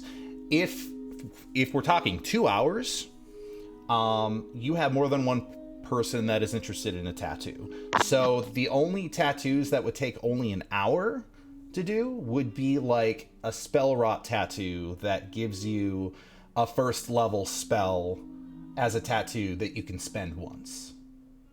Or there are a couple other tattoos that are like 2 hours. But just to keep things simple for this discussion, like I guess the question is, who wants to get a tattoo? So, also to confirm this, so we there is a sort of time basically like how long it will take, and we got only 2 hours to do this. Correct. I mean, if we can, you guys just want to get basic ass tattoos for now, and then hopefully Scoop doesn't just keel over and die, and we can just finish the other stuff later. I can't die. Trust me, I've tried. Yeah, that works. All right, hell yeah. Matt, is that a thing we can do? Like, the people who want to get tattoos, hurry up and get them real quick before this whatever event happens. Absolutely, absolutely. So in which case, there is a particular. Let me bring it up here. For crafting magic items, the cost for, let's say, a tattoo that is a cantrip is 15 gold pieces. I don't think they want any like magic. I think they just want something that just says like "I love mom." Oh yeah, sure, yeah. It's just a basic tattoo. Yeah. All right. For now, at least, since we are in the time constraint, Yeah. I'm thinking like this is for artists eventually later. I'm thinking kind of something like bilge water or whatever for righteous sacrifice, like maybe an insignia that we can come up with later. Yeah. Like a serpent, but then a sword that's like dripped in blood, maybe having a sign of Mogus somewhere. I don't fucking know. Go crazy. All right. Which one is used first? You could step into my fucking messy workshop after the explosion and the weird robot walked through it and the snake. Yeah, I mean, Big man's go first. I want the righteous sacrifice. Can you spell righteous sacrifice? No. All right. I mean, I'll wing it. I mean, close the door. Just make sure it's the same that Coachman's and Orgoffman's get, because we are gang. Just make sure multiple I don't know what that S's. means. Multiple asses, or Coachman says. Okay, first off, I need you to be honest with me. Can you sit still for at least 30 minutes? I am very resilient. Have you ever had a tattoo? I have a brand. And he shows the brand of the constellation of Mogus on his chest. I didn't move an inch. Okay, last question. Whatever that weird thing is, your brand, it's not going to like fucking smite me because I'm branded something else on you, right? Unless it's an Aroa thing. Double. Oh no, unless you touch the Aroa subjects, you're gonna be fine. Trust Zug. Okay. Otherwise, bigger men might just be like, mad. Okay, this is gonna cost you 10 gold. Right, so Coachman's got it. Yeah, I'm making sure to like pass them the goal whenever they need it. Okay, I got one last weird request. It's for every single person that gets a tattoo. Bam. You got to get naked. Zug's already partially naked anyways. So he just slides his warrior's garb. Clean. He doesn't have underwear or anything. He just reballing it. He just shoots instantly. Okay, I mean this is strictly professional. I mean, and you see him sort of lift up. Look how big I am. He's like flexing his muscles. I'm fucking dying. They say the people that are the biggest, flex the least. But I mean, what do I know? I haven't been here that long. Okay. You see him as he sort of goes back and takes out like his painter supplies, which he has. And he has a large amount, and he kind of wears a bandana that has that S that every single kid would make in school on, and he kind of puts that over his face to sort of protect him. All right, what color you want it? Wait, let me confer with my brethren. Guys! You want to put your clothes... Oh, never mind. Hey guys! We should get the tattoo in the same place, right? Where are you guys thinking? Why don't you have any clothes on, man? Admire my muscles! They're nice muscles. But anyways, what the hell? Get it wherever you want. It doesn't have to be the same place, just the same symbol. What the fuck? What color though? Get it on your jewels. Don't get them there. Make it easier. Okay, I'll just choose it. You'll be different then. But Actually, it's okay. Wait, didn't you want it on your face? No, I'm getting a roll of Killer Gang later on my face. Okay, whatever that means. Gotcha. Okay. So I'll just choose. Okay. Zug want in his... No decency, close the door. Okay. Zug doesn't understand social nuance. Zug holds his left hand out and says, Do with my left hand. Now, one last warning. This is permanent. You sure about this? Trust me. I mean, I'm not gonna trust you. I don't even know what your name is. Zug named Zug. Okay, Zug. Sure, whatever. And he gets his supplies ready, and you would notice as he begins, the tattoo on his shoulder starts to lightly glow, and his eyes glow the same color as after about 30 minutes of work. You would have just a regular tattoo on your left hand that you were looking for. Zug consider people small men until he sees the value in them. Right? And he fucks with tattoos. Okay, scoop mans, tattoo mans. I see you. Where's my warrior's garb? Apparently people don't want to see Zug naked. And he I mean, I'd recommend, try not to use any like weapons or anything with that hand for probably at least an hour. My hands are my weapons. and he just puts his warrior garbs on, and he opens. Hey guys, Zug got a righteous sacrifice tattoo on his left hand. Look at it. Do the same. Who's next? I think that would be me. We'll get And that's them big looking guy. good. All right, come in. All right. Also, who the fuck are you? Olgoff. You guys have some weird names. All right, I'm gonna tell you everything I told the other guy. First off, what are you getting? The same tattoo. You want it on your left hand as well? No, I want it on my upper torso, the right side. Okay, and you're 100% sure you want this? Like, 'cause this is permanent. There's no takesy backsies or anything. Yes. And you don't have some weird brand that's gonna like fuck me up or anything like that? I No, I tried don't. to do something and it like backfired horribly. Oh, I don't. Don't worry. You'll be fine. Okay, lastly, you gotta get naked. All right. And then he'll remove his tattered robes. Also, And pretty much you start wearing togas. They're way better than robes. Way cooler. They are? You sure? I mean, look at me. I'm cool as fuck. I think you have something in your hair, though. You would see, you would see in his hair.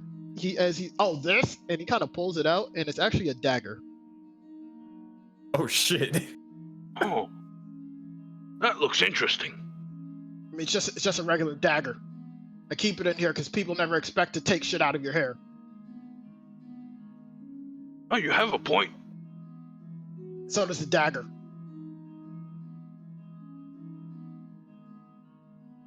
Well, he does stab and kill, so. I mean, yeah, I try not to do it, but when people come into your place of business and fuck shit up, that's what they get. All right. Anyways, you can stay still for 30 minutes at least, right? Yeah. No problem. And the color you want, same color. Nah, maybe different. Maybe more white. All right, whatever floats your boat. You see him kind of get his colors together. He puts up his bandana, and after about 30 minutes, tattoos. I think you said your right shoulder, upper right pec. Yeah. Well, right torso. So yeah, that Torso, would include the shoulder as well. Yeah, and he kind of, after he's done, he takes his bandana back down. All right, you should be good to go. Hopefully you don't get stabbed, or you're wearing a robe, so it's not going to rub against it. But I mean, try to keep that area clean for at least an hour, and you should be good. What do? He grabs his robes and doesn't even put them on. Or is the other person with the horns paying? Because this is 10 gold each. The same guy is paying. We call him Coachman. Okay, whatever, Coachman. Tell him to come in next, I guess, if he's getting something. All right. Rashid, your turn. Or should I say Coachman as well? Doesn't matter. All right, he'll just sort of table hop and just slide over here and walk on in. All right. Oh boy. All right, let's get this over with. I see none of you know how to respect any type of privacy of somebody's work. He goes and closes the door.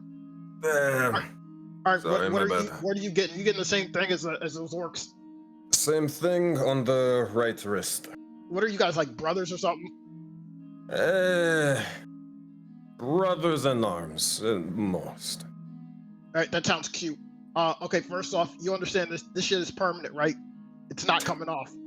Points to his face. I know. All right, I got to give the speech to everyone. You wouldn't believe what people think. They think it comes off instantly. Not this shit. I could imagine. Okay, and second, they both said you're paying. This is 10 gold each. Yes. Here, you know what? 3 gold for your trouble. I'll give you 33 gold total. It takes it. All right, appreciate it. You would also notice, I forgot to mention this, like on all of his weapons, that there's like a gold piece kind of strung on like his dagger, and you would kind of see his dagger and his cutlass that he has on his hip. What color are you getting? Keep it simple. Just black. All right, man of simplicity, sure. Also, you got to get naked. Wait, what? You got to get naked. It's an artist thing. I'm not going to fuck up your clothes and you make me pay for it later. Yeah, makes sense. Yeah, that it also explains a lot from earlier. Trust me, I don't do this for joy. Whatever. I'll just strip naked. All right, lastly, you can definitely sit still for at least 30 minutes, right? Yeah, I got this. No random explosions. You're not going to turn into like a frog or pixie dust. Nothing. May occasionally turn into a snake, but that's besides the point. You'll be fine. It's only every 2 hours, you know. I've tattooed snakes. That's not a big deal. All right, you'll be good then. All right, and what color are you getting this? Oh yeah, you said white. Never mind. Nope, I said black. Actually, if you could, make a special. Black, and then where the serpent's eye is, make it purple. You're really into snakes, but I mean, I'm not to judge. He'll get the colors together. You'll see him as he puts up his bandana over his mouth to protect himself, and he will give you the tattoo that you requested with the purple and everything. Hell yeah. All right. Well, let's see. We got probably like 20-30 minutes left before we gotta go. Hopefully you keep that area clean, or else it can actually damage and kind of scar. I actually meant to mention, I doubt it, but it's worth trying. Scoop, was it? Yeah, the name's Scoop. Yeah. From, one sort of person to another, do you happen to... I'm not a person. I'm a satyr. Fair enough. From one satyr to oculi. Do you happen to get your hands dirty often? Basically saying like, hey, are you an adventure and all that stuff? I mean, I go from here and there. I mean, when you're in my kind of business, you definitely meet some non-scrupulous kind of people, if you catch my drift. It's a good thing I keep these weapons on me. People try to run out, people ruin your place of business. But I mean, I'm always down to kind of explore. I mean, this place is kind of a dump. You kind of wrecked it. And I think I've learned everything I have from fucking all the tattoos and kind of art in this kind of town. Considering you've already dealt with one of the other individuals, and that was a good kill. We actually are going to have to probably deal with a lot more soon.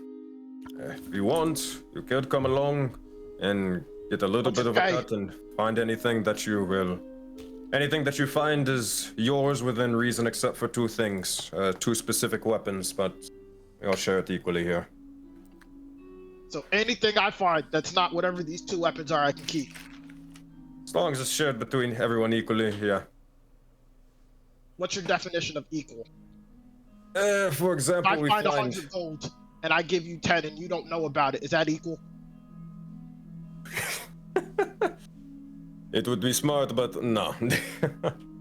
And you'd be surprised, the orcs, they don't really want the gold too much, so... You'd be making a lot more money than you'd think.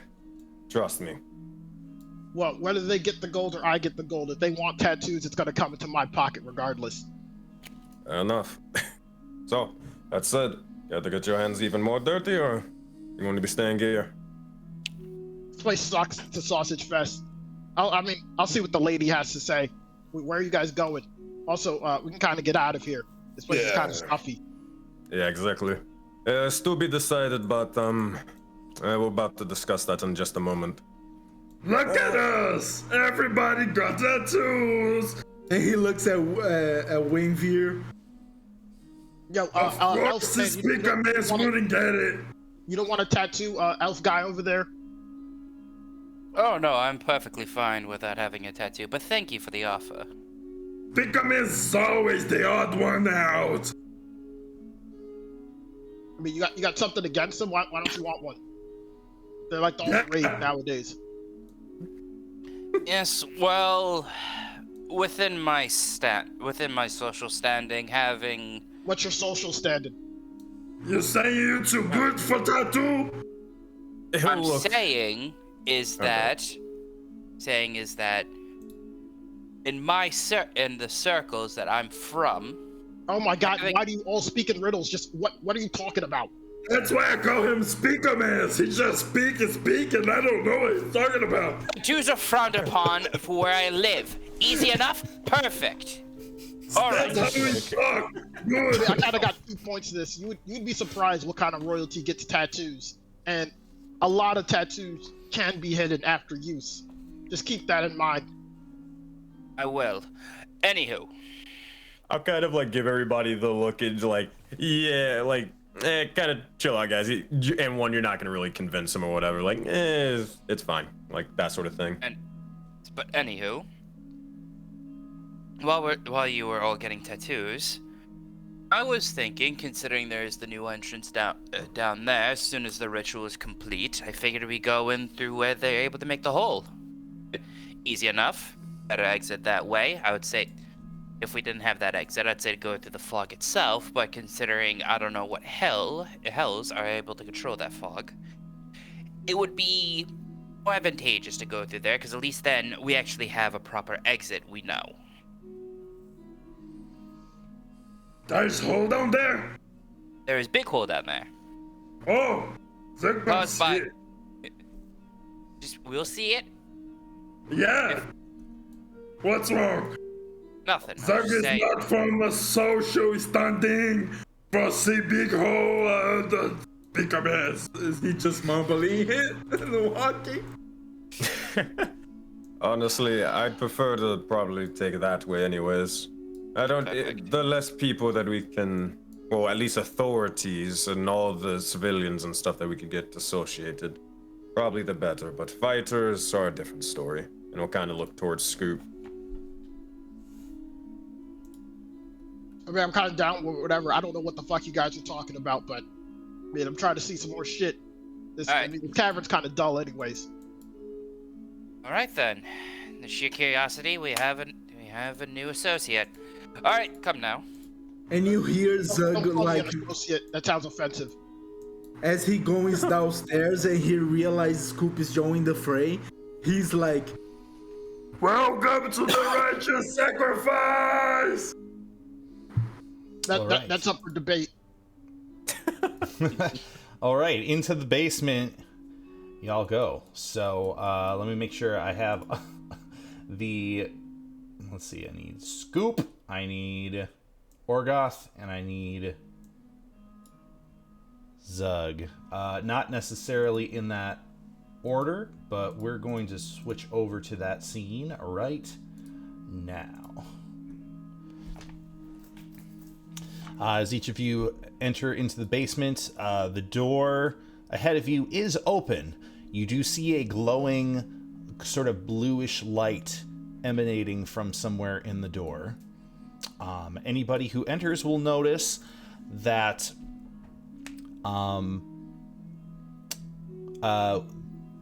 sorry. Anybody that enters will notice that Lala Sue is performing the last bit of the ritual with Roby in particular lending some aid if for instance Lala Sue needs something moved or adjusted out of the risk of breaking, just kind of not necessarily breaking concentration, but like distracting from concentration. Roby has been quick to assist and ensure that all of the pieces are in place. and you enter right as the ritual finishes. And you will notice that this blinking energy, or a blinking halo of light, moves and shifts over to the center of the floor, and it begins growing smaller as it begins sinking into the item that is the compass. And anybody that begins to walk over and observe will notice that this compass, as it lies on the floor open, its main point directing north, as the light comes down into the compass, you will notice that this compass is beginning to spin rapidly. And as it spins, you will notice that the form of the compass begins to change. And what seems like a typical traveler's compass now has a more greenish hue to it. And surrounding the frame, just around the glass of the top of it, you will notice the etchings of a snake. With the top of it being the head of the snake. And you will notice that it is no longer, as it slows, no longer pointing north. It points directly to Lalasu. And as she picks it up from the ground, she turns and she moves over to Rashid. And she brings it close to Rashid. You'll notice that the point, while focused on her, begins to shift and is now pointing at Rashid. And she says, "This compass is a guide. It seeks the nearest, strongest influence of the world serpent's presence. As the world serpent is closely watching you and I, its point directs to us. However, take this compass and hold it away from you, and it will begin seeking the next, nearest, strongest point of influence. These artifacts of Dendar, the world serpent, they are quite powerful, but you may not see the compass point to them right away. You will need to get closer before you see its influence take hold. This here is the closest that Dendar wishes to provide in terms of assistance in tracking down these artifacts. And it is now in your hands, as she offers it clearly to Rashid. He'll take it and then say, "Thank you. Thank you for that, for all that you have done to help in our pursuit. Hopefully this will be enough to get us, well, to where we need to go and fast enough before any sort of quarrels. She nods and she says, yes. Actually, she looks down with a little bit of, just a slight hint of sadness. And she says, it seems that with this offered, my work for the world serpent is finished. And I have provided as much help as I can offer. It may be my future to continue wandering the world in the hope that our mutual deity will call upon me again. But as unlike the lesson, or that is to say, unlike my past, I have learned my lesson, and it may not be likely that I will be called again. He'll sort of chuckle to himself and say, don't worry. Once this whole Dendar thing is over, and, hell, when I become its vessel, I'll be paying you a visit and making sure that you're okay. Trust me. As long as, well, the world sort of goes around and Dendar's watching it over, he'll have something for you. That I'm sure. Just, listen out for the serpent's call, if you would.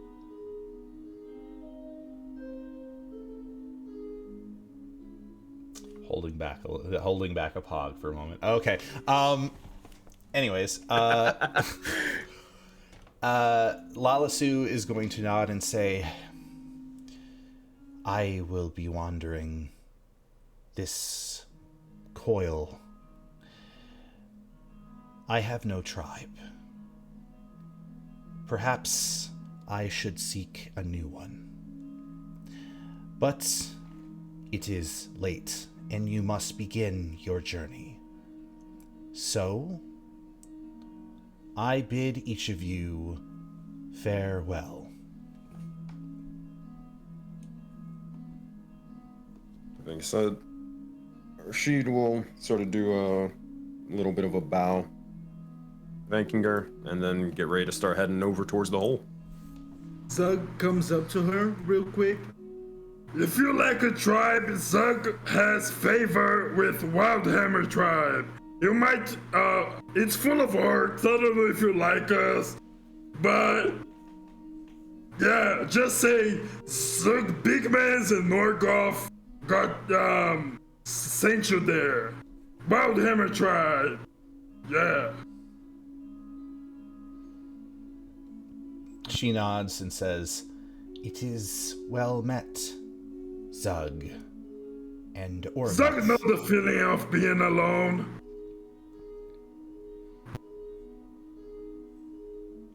She nods, just kind of acknowledging.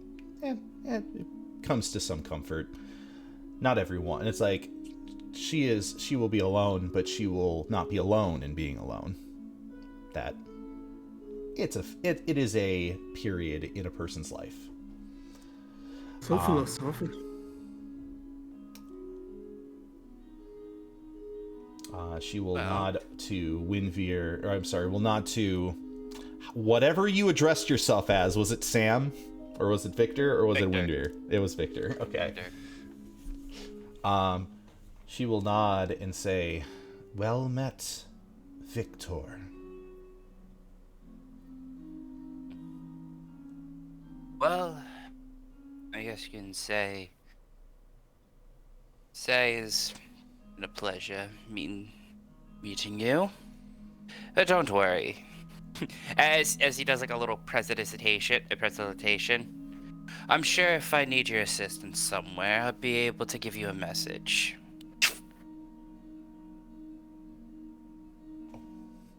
What's the prestidigitation? What? No, it's a presentation to show a little bit of magical power. Okay. Oh, just as a yeah. Yeah. She nods to you and nods thankfully.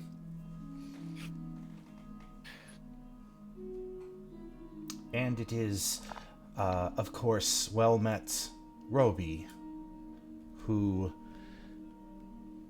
it is unusual to see someone of metal, but your observation and assistance has been highly appreciated.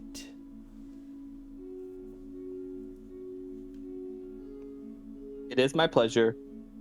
And what do they say?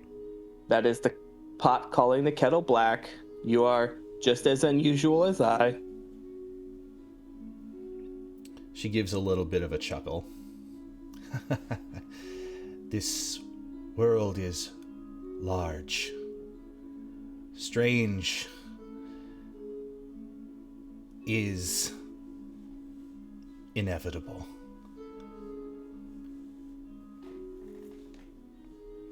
And she's going to move over and say, and Orgoth, I've only met you and Zug for a short period of time, but I bid you the best on the journey forward.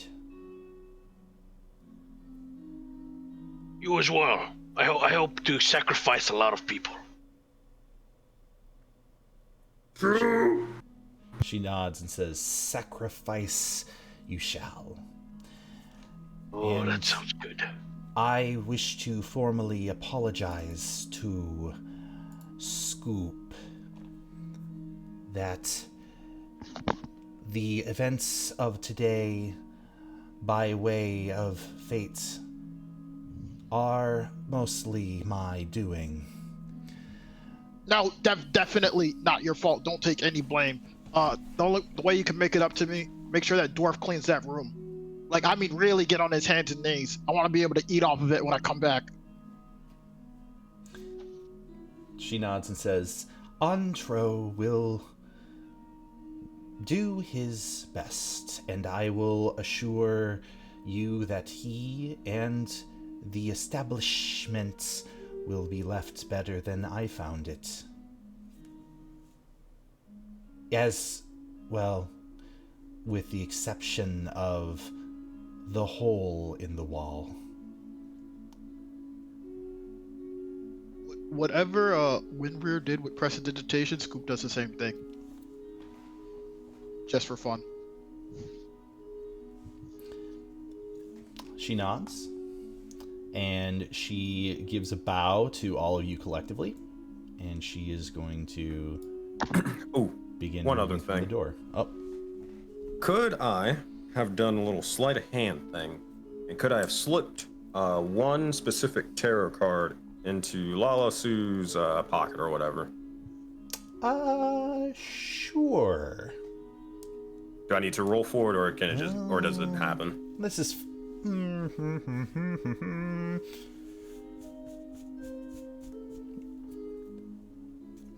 You, if I say it just happens, then it's it just happens. All right. Sure. It's basically, it's all it is just one of the tarot cards, specifically being the world. That's it. Aw. I'll get it back soon. That is a very pleasant and very wholesome gesture. And unknowing of the card until a later time, she is going to leave the stage. And will turn into a silhouette as she walks away from each of you and towards the stairs. And now we leave it to you, and it sounds like the way that has been paved in front of you. The one that is here in the basement is the path you want to take, which is that the case? I think that was something you guys were just talking about, like, hey, this, this way open, we may as well go this way. Yeah. Okay. Cool.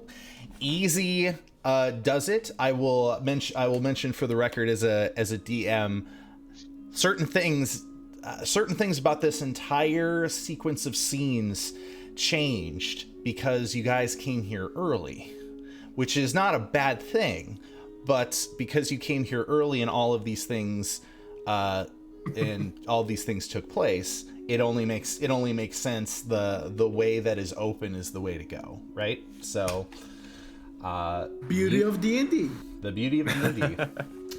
So in which case, each of you begin. Let's make some recon, guys. Yeah.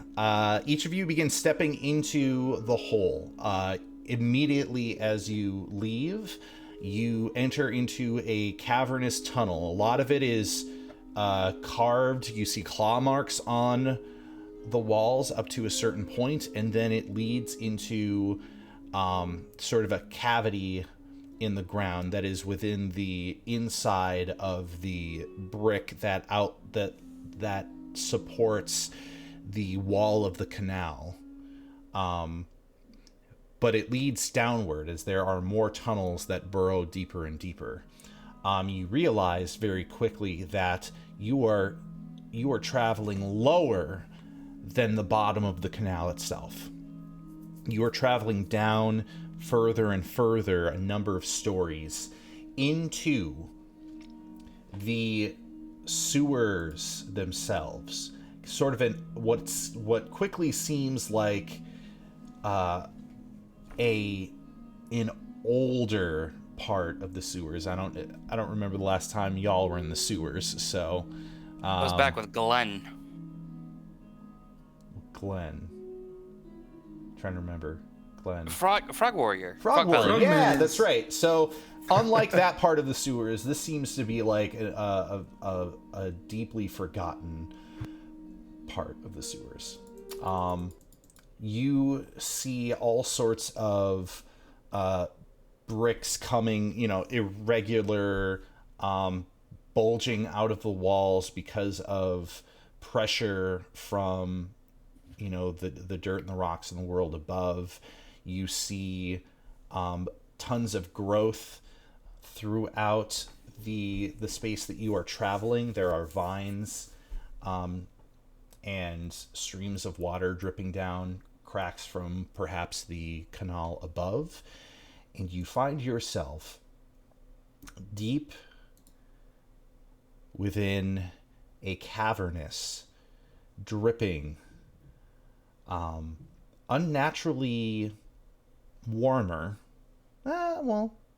It seems unnatural, but it's definitely warmer. It's well outside of any of the weather happening above you.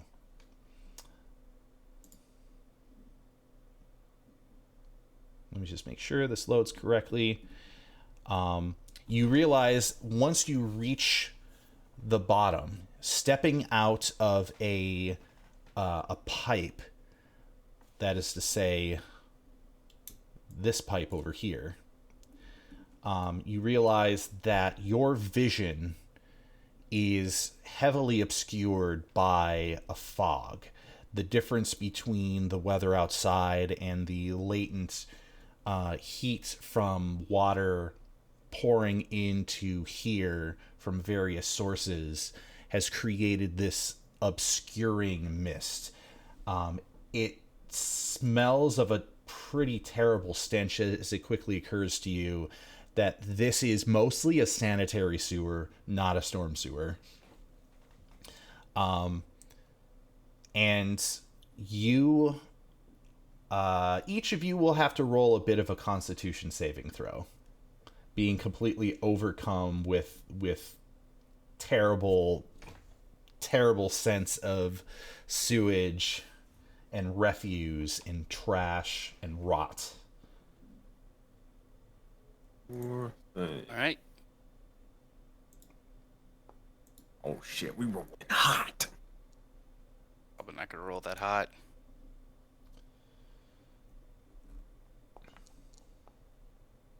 I want to see if this music is appropriate for the scene. Let's see. Damn, Also- Rashid? With the 23? Yeah. What is this? It's the Also- Matrix? Also, Matt, me and Scoop need tokens. Oh, unique tokens. Oh, sorry about that. I'll need to throw those in. We don't got tokens.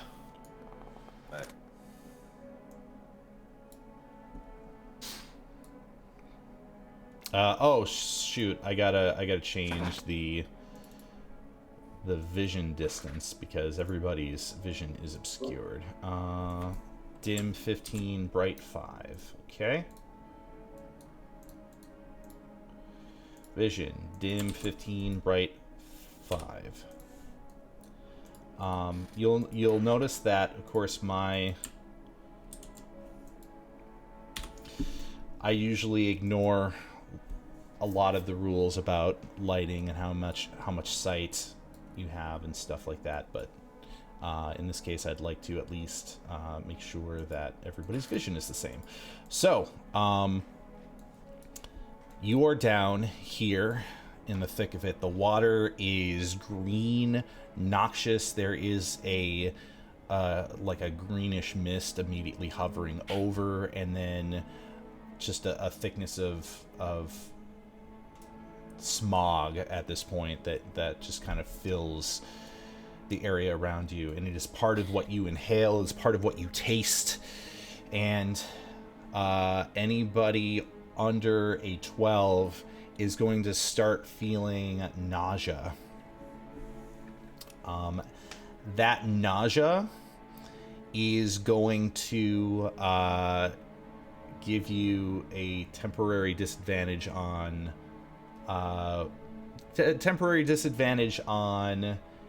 wisdom.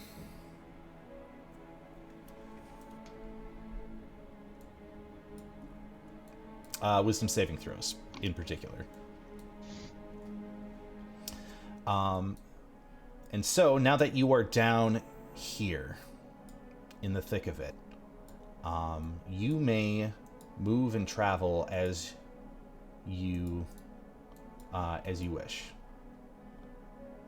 Real quick, I think it is pretty important.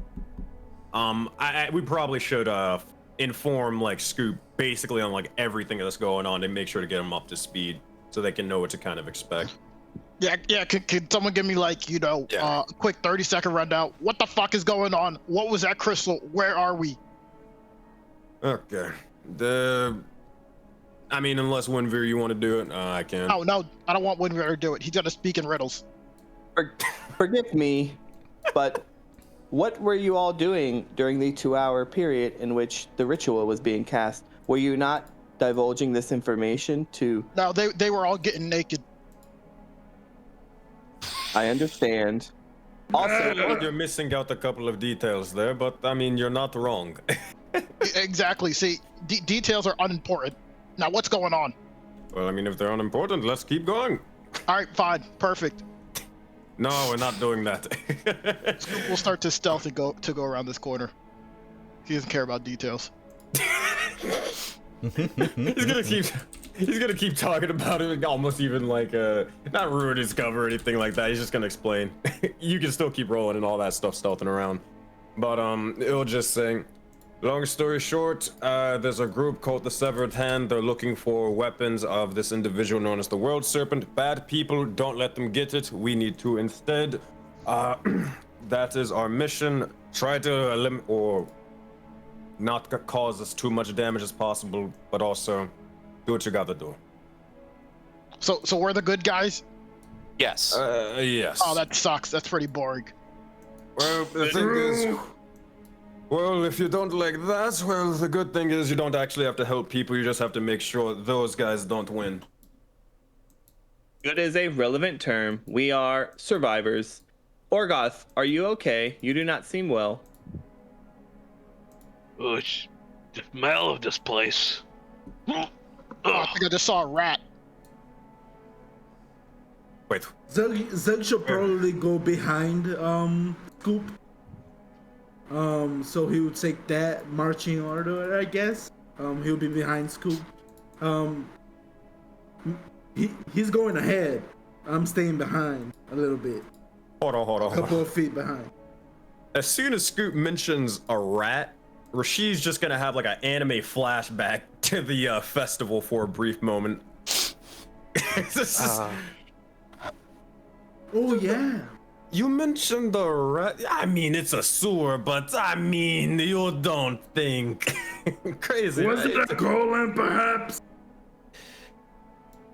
Even still, Rashid would be able to take care of that situation when we come across it. Yeah. Scoop doesn't know what's going on. He's going to get low to the ground, stealth, and then just start walking. Is that gonna fight rat golem again? Quick question for the DM. I'm going to cast light on my Ignore that shield. last thing. I'm just experimenting. You Yeah. can clear the chat if you need to. It's a little trash button thingy. All right, I'm gonna hit that trash button. Y'all are gonna be erased. Boom! All your rolls and your history are gone. Easy clap. No. But I'd like to cast shield. I'd like to cast light on my shield to see if it helps with the obscurity. I assume it's not going to if you think about like from a fog perspective, but Roby's gonna test that. Okay. Hey, Tattoo Mans! There's usually a lot of traps. Zug found out the hard way. You should be looking out for those. I'm trusting you here. Wait, why would there be traps, Art? Isn't this just like a sewer? Don't people just shit down here? Why would people trap shit? Traps everywhere. Trust Zug. Zug fell a lot of traps. You can tell Yes. that this place has not been used by the standard humans. Also, if you remember, the creatures came from this way, so Zug is correct. Zug is smart. Very smart, man. I thought Roby just got. Personally, I don't see any traps, and I'm feeling really sick. I don't really feel like looking. Why don't you look for traps for me? I'm gonna keep walking. Okay, Zug's going to look for traps because he's scarred. Yeah, I'll help him out. Also, Yeah, Zug, you so mind swapping you know what to do. places? What'd you say? You mind swapping places with me? I do not want to be on this edge in case anything grabs me. I do not. Yeah, I want to yeah. be far away from there. Zug will look for traps. Should I roll perception at advantage since the coachman is helping me? I saw a rat just a second ago. Hold on, I'm gonna restart my foundry front end, not foundry. No worries. Go ahead and say that again. Do I roll a perception for looking for traps with advantage since Rashid is helping me? The DC will be pretty high, but you can definitely do that. Okay. 15. Nice. 15. So from your perception, here you see literal mounds above you, mounds of sludge and refuse that have just built up over time. This place has not been cleaned out within any early span, and actually some of it is hardened and can be walked on, but a lot of it is still loose. And as you are looking about, you don't see the semblance of... It doesn't seem like there are any traps around here that you're aware of. It doesn't seem like there's been really many... There's been the presence of really many of anybody, that would create a trap. For the most part, you are just standing on the edge of a wider part of this sewer, and you get the sense from your observation that, at least from what you can recall, the direction, although you can't necessarily tell the direction down here because you kind of like travel down and your compass doesn't actually point north anymore. So, oops. You don't necessarily know what direction to go. Zug kinda lost, but probably no traps. Still should look for them, because they hurt.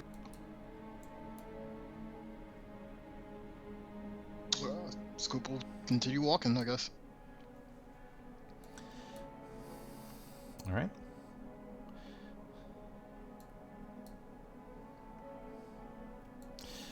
So like, what are we even looking for down here? Like the first person I see, do I just stab them?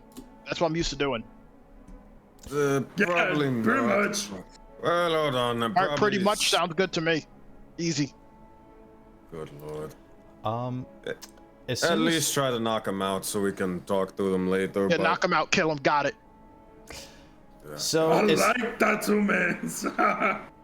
as soon as you reach to about that spot, you look out and you sort of get a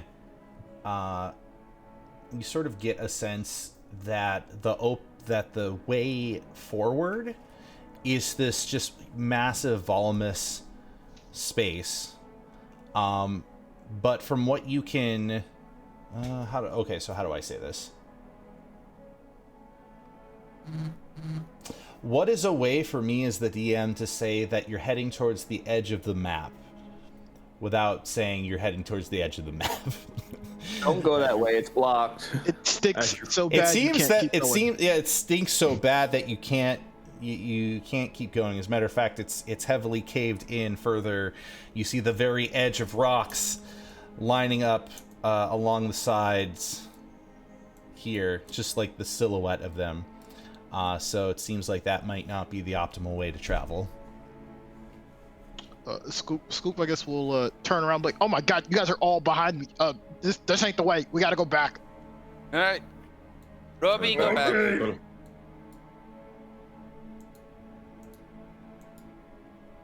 I mean, also as we're traveling, I mean, I don't know about you guys. I'm used to like fighting by myself. What the fuck do you guys do?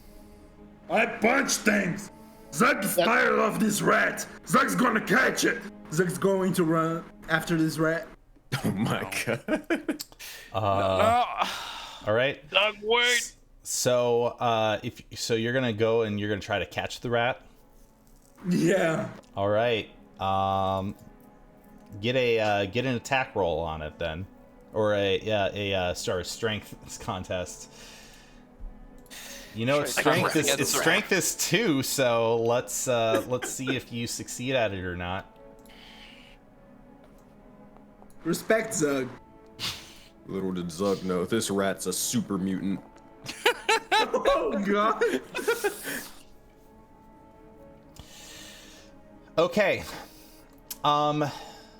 You pick up this rat, and this rat is sort of screeching out, like, "Oh no, I've been caught." What are you planning on doing with this rat? He picks up the rat and he's trying to talk to it, right? He's like, Why are you jerking around? Like, I've been seeing you in my peripheral. Why are you jerking around like that? and he starts juggling him around like, Why are you jerking like that? Why are you jerking like that? Zug. What, speak commands? I think that's the biggest word he's ever said. I don't think the rat is able to talk with you Why not? because it's a rat. I don't underestimate rats after the rat, big rat man. Yes, we remember. Problem is, these rats are not part of Big Rat Man. These are just regular rats, meaning they're not gonna be able to speak to Zug. he completely ignores Wimvir. He looks at the rat and says, Ratman, show Zug the way. and he releases him. As you can, so you're gonna release him, huh? Yeah. Okay. The rat is going to... The rat is going to scurry in one of, let's see, 1, 2, 3, 4, 5 directions. If I roll a 6, then... Trust the rat. Maybe the rat knows where to go. The rat's going this way. Oh, Zug went that way too. I'm going right after it. Oh boy. There we go. I found bridge, guys. Rat was right all along. Zug's so smart. These are new boots too. I hate this place. I think I do. How do you think I feel? It smells like menagerie macabre. Pressy my apologize. boots. I cannot smell. I do not understand. I wish at this moment I had the neglectfulness of not smell. No. As you approach, Zug, as you're looking over to the rat in the direction it's going, you look to the other side. You notice that there is something on the ground. It does appear to be a torn page from something. He grabs it and gives it to Rashid, like, You have eyes for this. Zug's very smart, but just take it. Okay. I'll take it, open it up and read it. Okay. Would somebody like to put their token on the space? I will. Oh, never mind. My bad. All right. I will not read it out loud, but you can read it on your own, at your own pace. Do you want me to read this out in character, or, guys, or... Yeah, go ahead. Okay, that said, well, Royal Academy of Citizen Affairs, Health Division. First report, our biological surveys of the sewers beneath the canals has unveiled anomalies in the behavior of its inhabitants. As per usual, our findings are critical for the safety and health of our people above. It is not unusual to find denizens down here in the sewers, from outcasts to criminals to creatures from the sea. Some of these creatures may carry disease and contagion. Oh, dear God. However, our first review of the recent Kuatoa population has seen troubling symptoms. Massive lethargy, breakdown of conventional socialization, and heightened aggression towards other creatures, even other Kuatoa that seem otherwise healthy. We have not identified a cause, a parasite, a plague. Only continued study and observation will tell. Seems to be the end of it. That said, do any of us know what Kuatoa are? Probably not, but I don't know. Check. Nature check. You said nature Okay. check? Oh, gotcha. Nature check. Yep. 14. 18, maybe I do. I don't know. Rashid is it's on his element today. What the fuck? Oh no, it all goes down when we start combat. All right. Exactly. It all goes down. So Rashid, Kuatoa are basically fish-like creatures that are somewhat humanoid in trait. They're small.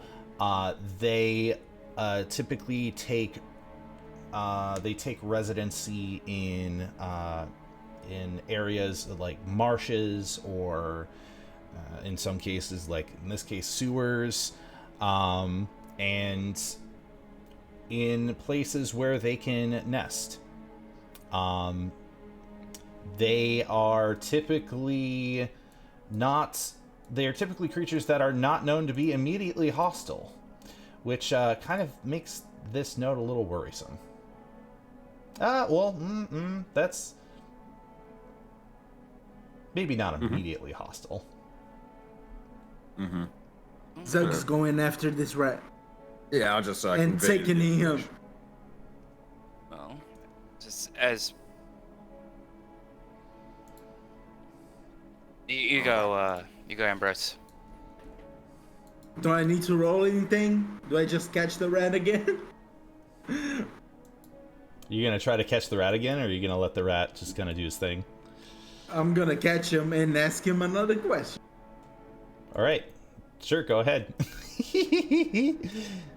Ratman, take us in the right direction. And I'm going to release it.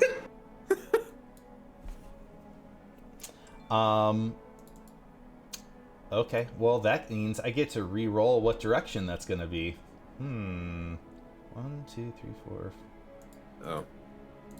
While you're doing that. To answer Scoop's question. So, yeah, Zug, he punches stuff pretty hard. I stab shit and set stuff on fire. It's pretty fun. He is going to jump right into the water, basically take a dive, and then start walking up this branch, and then chill over here, and just kind of chill there, staring at you, and he's gonna hiss back at you. You can barely see him, but he's not going nowhere. I think, Zug, that one rat knew it. This one's dumb. Zug don't know directions anymore, guys. Sorry. That is fine, Zug. You did your best. Thank you, Speaker Man. All right. His best kind of sucked. Not gonna lie. Why are you lying to this guy? I'm not lying to him. He did what he can to help with the collective. Now, back to the task at hand. I have to find a way to get over. All right, Zug, if you keep moving forward, please. Yeah, I think Zug sees something going up. And Scoop, in case you were wondering, I'm pretty much the jack of all trades when it comes to this group. Oh, me too. I'm good at everything. I'm good at magic. I'm good at stealing, killing. I'm just like the best. Well, I'd rather not do enough killing. My forte is mostly that of oracle skills. What skills? Oracle. Hawking, if you will. I mean, sounds good. What about you, robot? What do you do? I help. Like help with what? Zug is lost. 1 second, please. Zug needs to make some mind math. Okay, over here. Just flip a coin. Yeah, I did. I am able to assist in multiple ways. I mostly prefer to keep them alive as much as possible. I mean, did you know if you like take out the threat, you don't have to keep people alive? That is oftentimes easier said than done, but it is something I can agree is logical. Fuck that in. Fuck trap. Oh my god, Zug was the one saying make beware traps. Traps. Oh man, unlucky. Hold on. Unlucky. That actually wasn't a trap. I meant to make sure that something was active. So sorry. There are traps, I guess. Oh no, don't be sorry. We're thankful. All right. So as you are, let's see, approaching. What's everybody's passive perceptions? Oh, I can see all of them. Yeah, nothing would quite trigger, would it? Okay. You realize that heading down this way, there are a number of pipes in the walls. These pipes seem to just kind of lead into darkness, from what you can tell. Some of them could lead to a particular location. However, the one in front of you is most peculiar because it is large, and it has sort of a gate over it. It's like this makeshift rotten wooden gate that's pretty easy to open. You can see that at one point it was locked. Like there was a chain and an actual lock. The chain and the lock are not damaged. They're heavily rusted. It's just that the wood broke through.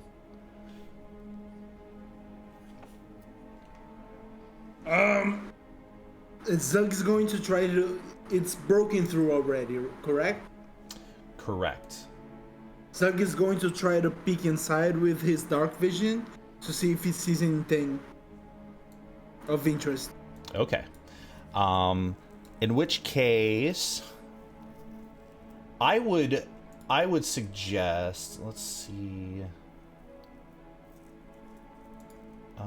There's one thing I need to check.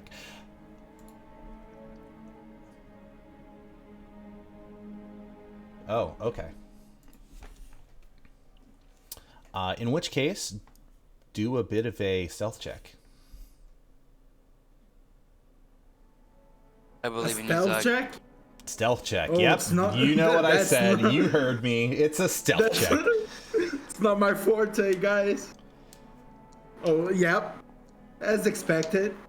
Splash, Oh, no. splash, splash. It's not terrible.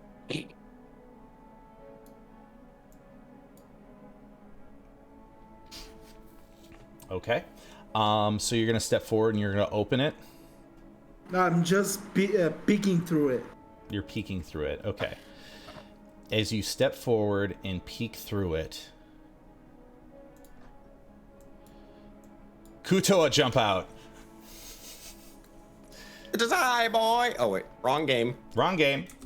Hey And guys! they are immediately going to try to swarm on top of you. We'll have enough to do one round, and then we'll end it there. But everybody, it's time to roll into initiative. Hell yeah. But Zug didn't do anything. Oh shit. Hey, Roby, real quick. I'm pretty sure it's long gone, but Shield of Faith doesn't last for like hours and hours, right? Oh yeah, it's gone. Okay, I thought so. Man, everybody's rolling shit for their initiative. God damn. It's just getting into combat. Welcome to the Righteous Sacrifice. They got the jump on us. That Yep. makes It's sense. 10 minutes, by the way. Yep. All right, we got to pull like a Valley of Dreams 10-minute combat round. Let's go, speed running, boys. Oh my god! Holy shit. Damn, what the fuck? Surprise! Wait, am I going first with this? All right, you're going first. Begin combat. Oh shit. Okay. Well, oh fuck. I didn't think this far ahead, so I'll see them just jumping out towards Zug. I'll immediately just sort of rush past Orgoth and get the chain blades out and start stabbing. All right. First, actually, instead I'll first firebolt this guy and then oh no, I can't do that yet. Yeah, it's just stabbing. Never mind. I'm not level 6 yet. All right, Rashi's blade. Bam, attack. Normal 11. There's the Rashid. 11 is not going to hit. I figured as much. Bonus action attack. Hiya! Even worse, I miss. The League of Rashid is back, baby. Sensei called it too. Oh, no, my that's God. that is not going to do it, unfortunately. So Rashid's kind of like, oh shit, like he didn't expect this amount of people to come through, and he kind of like is able to swing a little bit too high, missing them completely. He'll take a defensive stance. That's his turn. All right. Next up is going to be Windveer, Pendragon. All right. What do you do? Move right here. Do this one right here and see if I can stab it. All right. Make an attempt to Steady stab. boys. Yeah, stabby boy. All right. Wow. 9 is not going to do it. The League is infectious tonight. Yes. Sketch. And that'll be the end of my turn. Actually, no. Bonus action. Okay. Bonus action. I am going to give a bardic inspiration Okay. to Zug. To Zug. What does that mean? That means whenever you make an attack roll, you get a D8. Thank you. All right. Next up in line is going to be Scoop. I mean, I don't see anything in my vision, so I guess the only way I can play is he's just keeps on. Well, you're gonna hear rah coming from ahead of you, and your compatriots are kind of yelling and reacting. So you're probably gonna instinctually move forward. So I guess I need a question. So this water, is it like? I see Zug is standing on. Can I like stand on this water? Is it like too far down? The water is... Yeah, can I easily go into, like, the water to get into melee? It is about mid-thigh high. So Okay. you can step down into the water. There isn't going to be any penalty going up or down. But you are going to be getting that toga of yours all stained with refuse. Scoop's not a fancy person. He doesn't really care that much about it. All right. It's for partying anyways. So I've gone 15. So he will go up here, and he is going to I guess he will attack the one that Zug attacked, the one in the middle. All right. Go for it. So it is a short sword.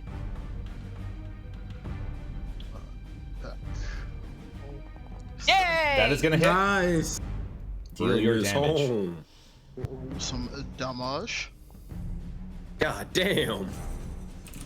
I gotta actually put. Okay, so I actually have to keep sneak attack on there. Where is that on here? I think if you go to features, you should be able to roll it separately. It's because I renamed it. I couldn't find it. All right. Well done. That is. I mean, that's also. Whoa, dang. Okay. Hey. Okay. What's this look like?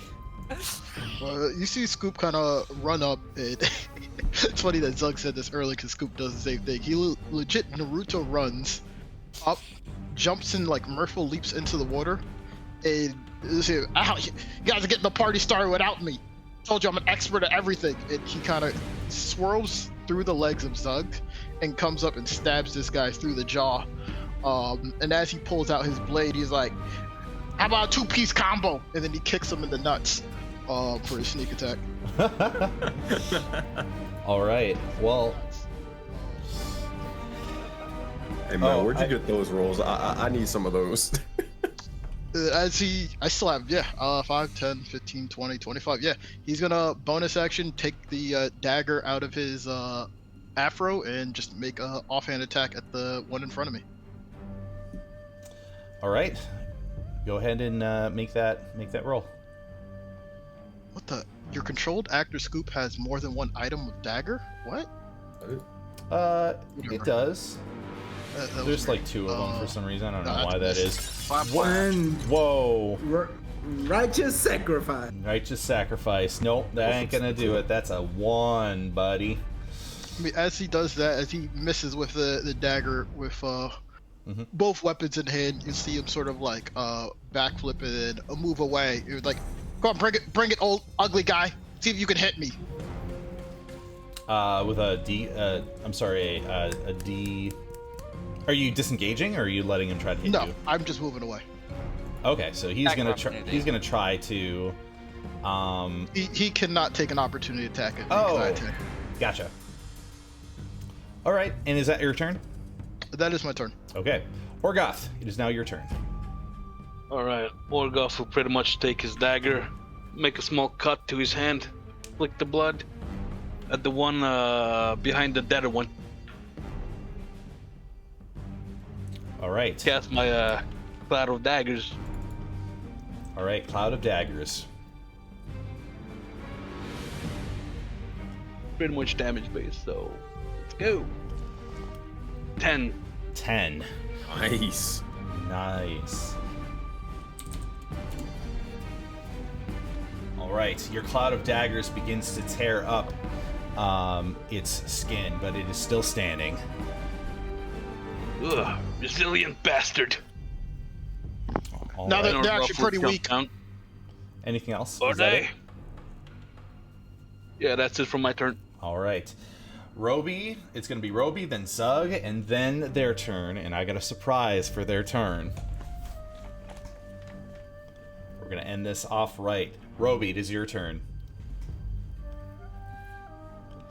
Alright, so 15, 20, 25, 30. So basically, right now I only see the 2 enemies. Correct. So I would like to come up and begin with a bonus action spiritual weapon. I'd like to place it right here. And basically the same ring, right?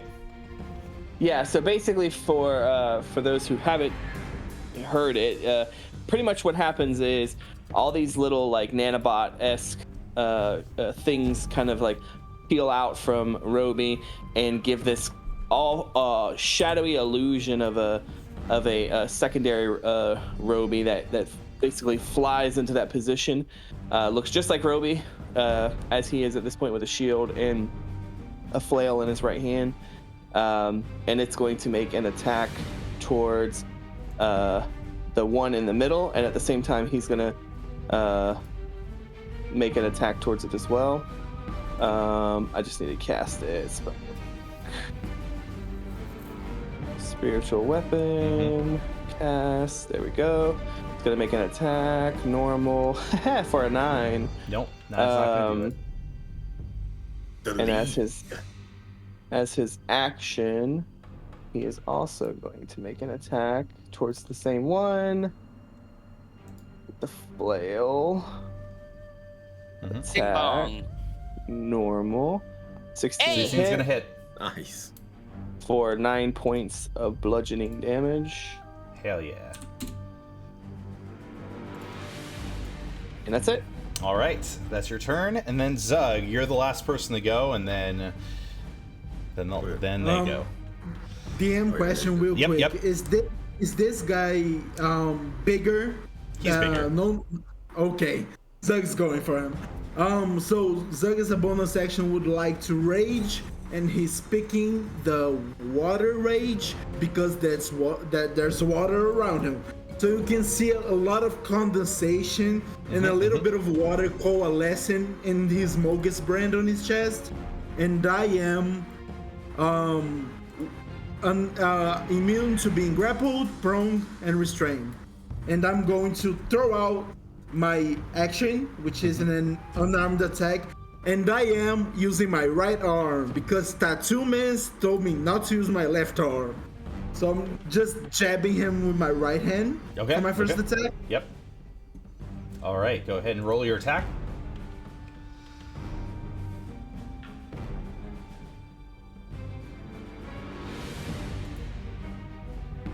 It's a plus 1d8 for attack, right? You have the Bardic Inspiration, so you can use the 1d8 for any of the attacks. Oh, I'm not even. I'm going to do it recklessly. I forgot about that. But I used the d8. Who knows? Yep. Oh, that is successful, my friend. Go ahead and roll your damage. Oh my god.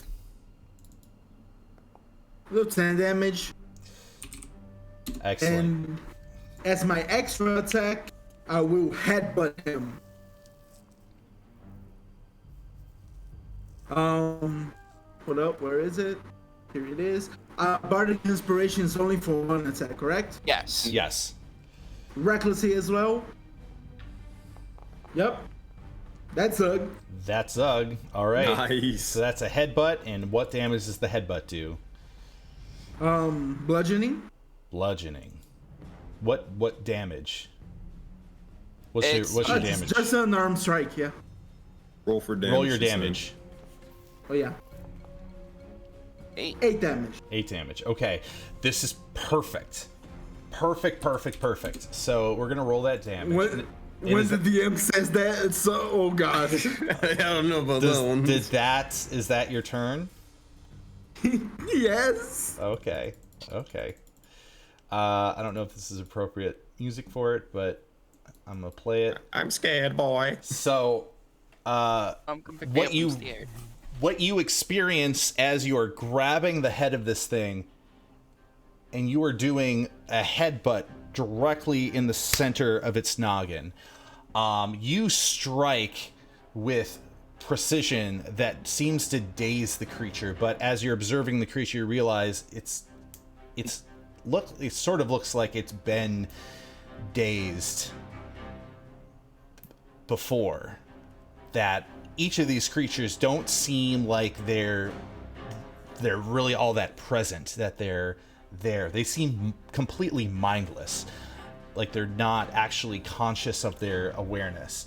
It quickly occurs to you after you do this headbutt and strike into them, and you are staring directly at them. Their mouth opens up and tendrils begin shooting out and start wailing, and you hear a high-pitched screech, like literally cutting into your eardrums. It's so ridiculously high-pitched. The one next to you that is badly injured begins sort of stumbling around and then looking between each of you. And the one that you killed is not, because all this stuff mostly happens at the same time, it's not exactly dead at that moment. What you notice is that it is screaming out at the top of its lungs in this high-pitched screech, and its body is about to collapse from all of the blows, but just as it is about to hit the ground, you see its head explodes. And this thing comes out of it. Oh, fuck no. Oh, fuck. You don't learn today. No. And that is where we're going to end the session tonight. Protect Zug at all costs. Protect Zug at all costs. Why? I don't know what's happening. Oh, we're fucked. You see a creature pop out. It is a brain with legs. And as it stands, and as it climbs up upon the side of the walking part of the sewer, it stands readied, and it faces you almost as if it's staring at you, although it has no eyes, and you feel a telepathic presence coming from this thing, and it does not feel good. Oh god. Everybody's freaking out, but I have no idea what's going on. I hope you guys have some good rolls. Yeah, you met us. I warned you in a previous session through lore that these things were out there. He did. He actually did. I remember the note. So, we are going to pick this up next week on Tales of Seglesia Session 18. For now, that is going to be the end of our session, as you will continue battle against Intellect Devourers. Oh my god. I have 1 week of anxiety. I would like to thank everybody. I would like to thank everybody for watching tonight, and especially all my players for making tonight's session such a banger of a session. I had tons of fun, and there was a lot of great role-playing and great moments tonight. And once again, we have Dr. Squiggums playing as Winveer. Hello. We have Phoenix V playing as Orgoth. Yup. We got Sensei Suplex playing as Rashid. Yeah. We got Larfstrong Carter playing as Roby. I was here. Ambrose playing as Zug. I'm actually scared. And our new character, Sean / Black Mad Inc., playing as Scoop. Please send feet pics. So, my god. that is going to be the end of the session tonight. Once again, this is Tales of Seglesia, and this is a campaign that's part of Project Aurora, which is a much larger initiative, a living world setting with many campaigns in one universe where these campaigns take place in, and these characters may find themselves in other campaigns in the future, or other events in the future, or the things that they do in this campaign may affect things that happen in the world. So, if that is something you're interested in, if you're intrigued, in the chat there's a link to the Discord. Please click on that Discord, say hello. We love anybody that loves D&D or is even curious about D&D, and we're super friendly. So check us out, hang out with us. I'm gonna wind down the stream because we're getting past time, but hey, I want to say it's been a pleasure and a privilege, and I, Chaotic and Writer, will see y'all in the next episode. Everybody say goodbye, and everybody pray to Dendar. Dendar, wow, shopper. Bye. I'm scared. Are y'all fair? Are y'all fair? I'm so sorry in advance. Why exactly? Before anybody, wait, hold on. Before anybody says anything, can I just say, Matt, that was a bomb-ass session. I fucking loved it. You killed it. Yeah, he won. Yeah. That was fucking great. That was a blast.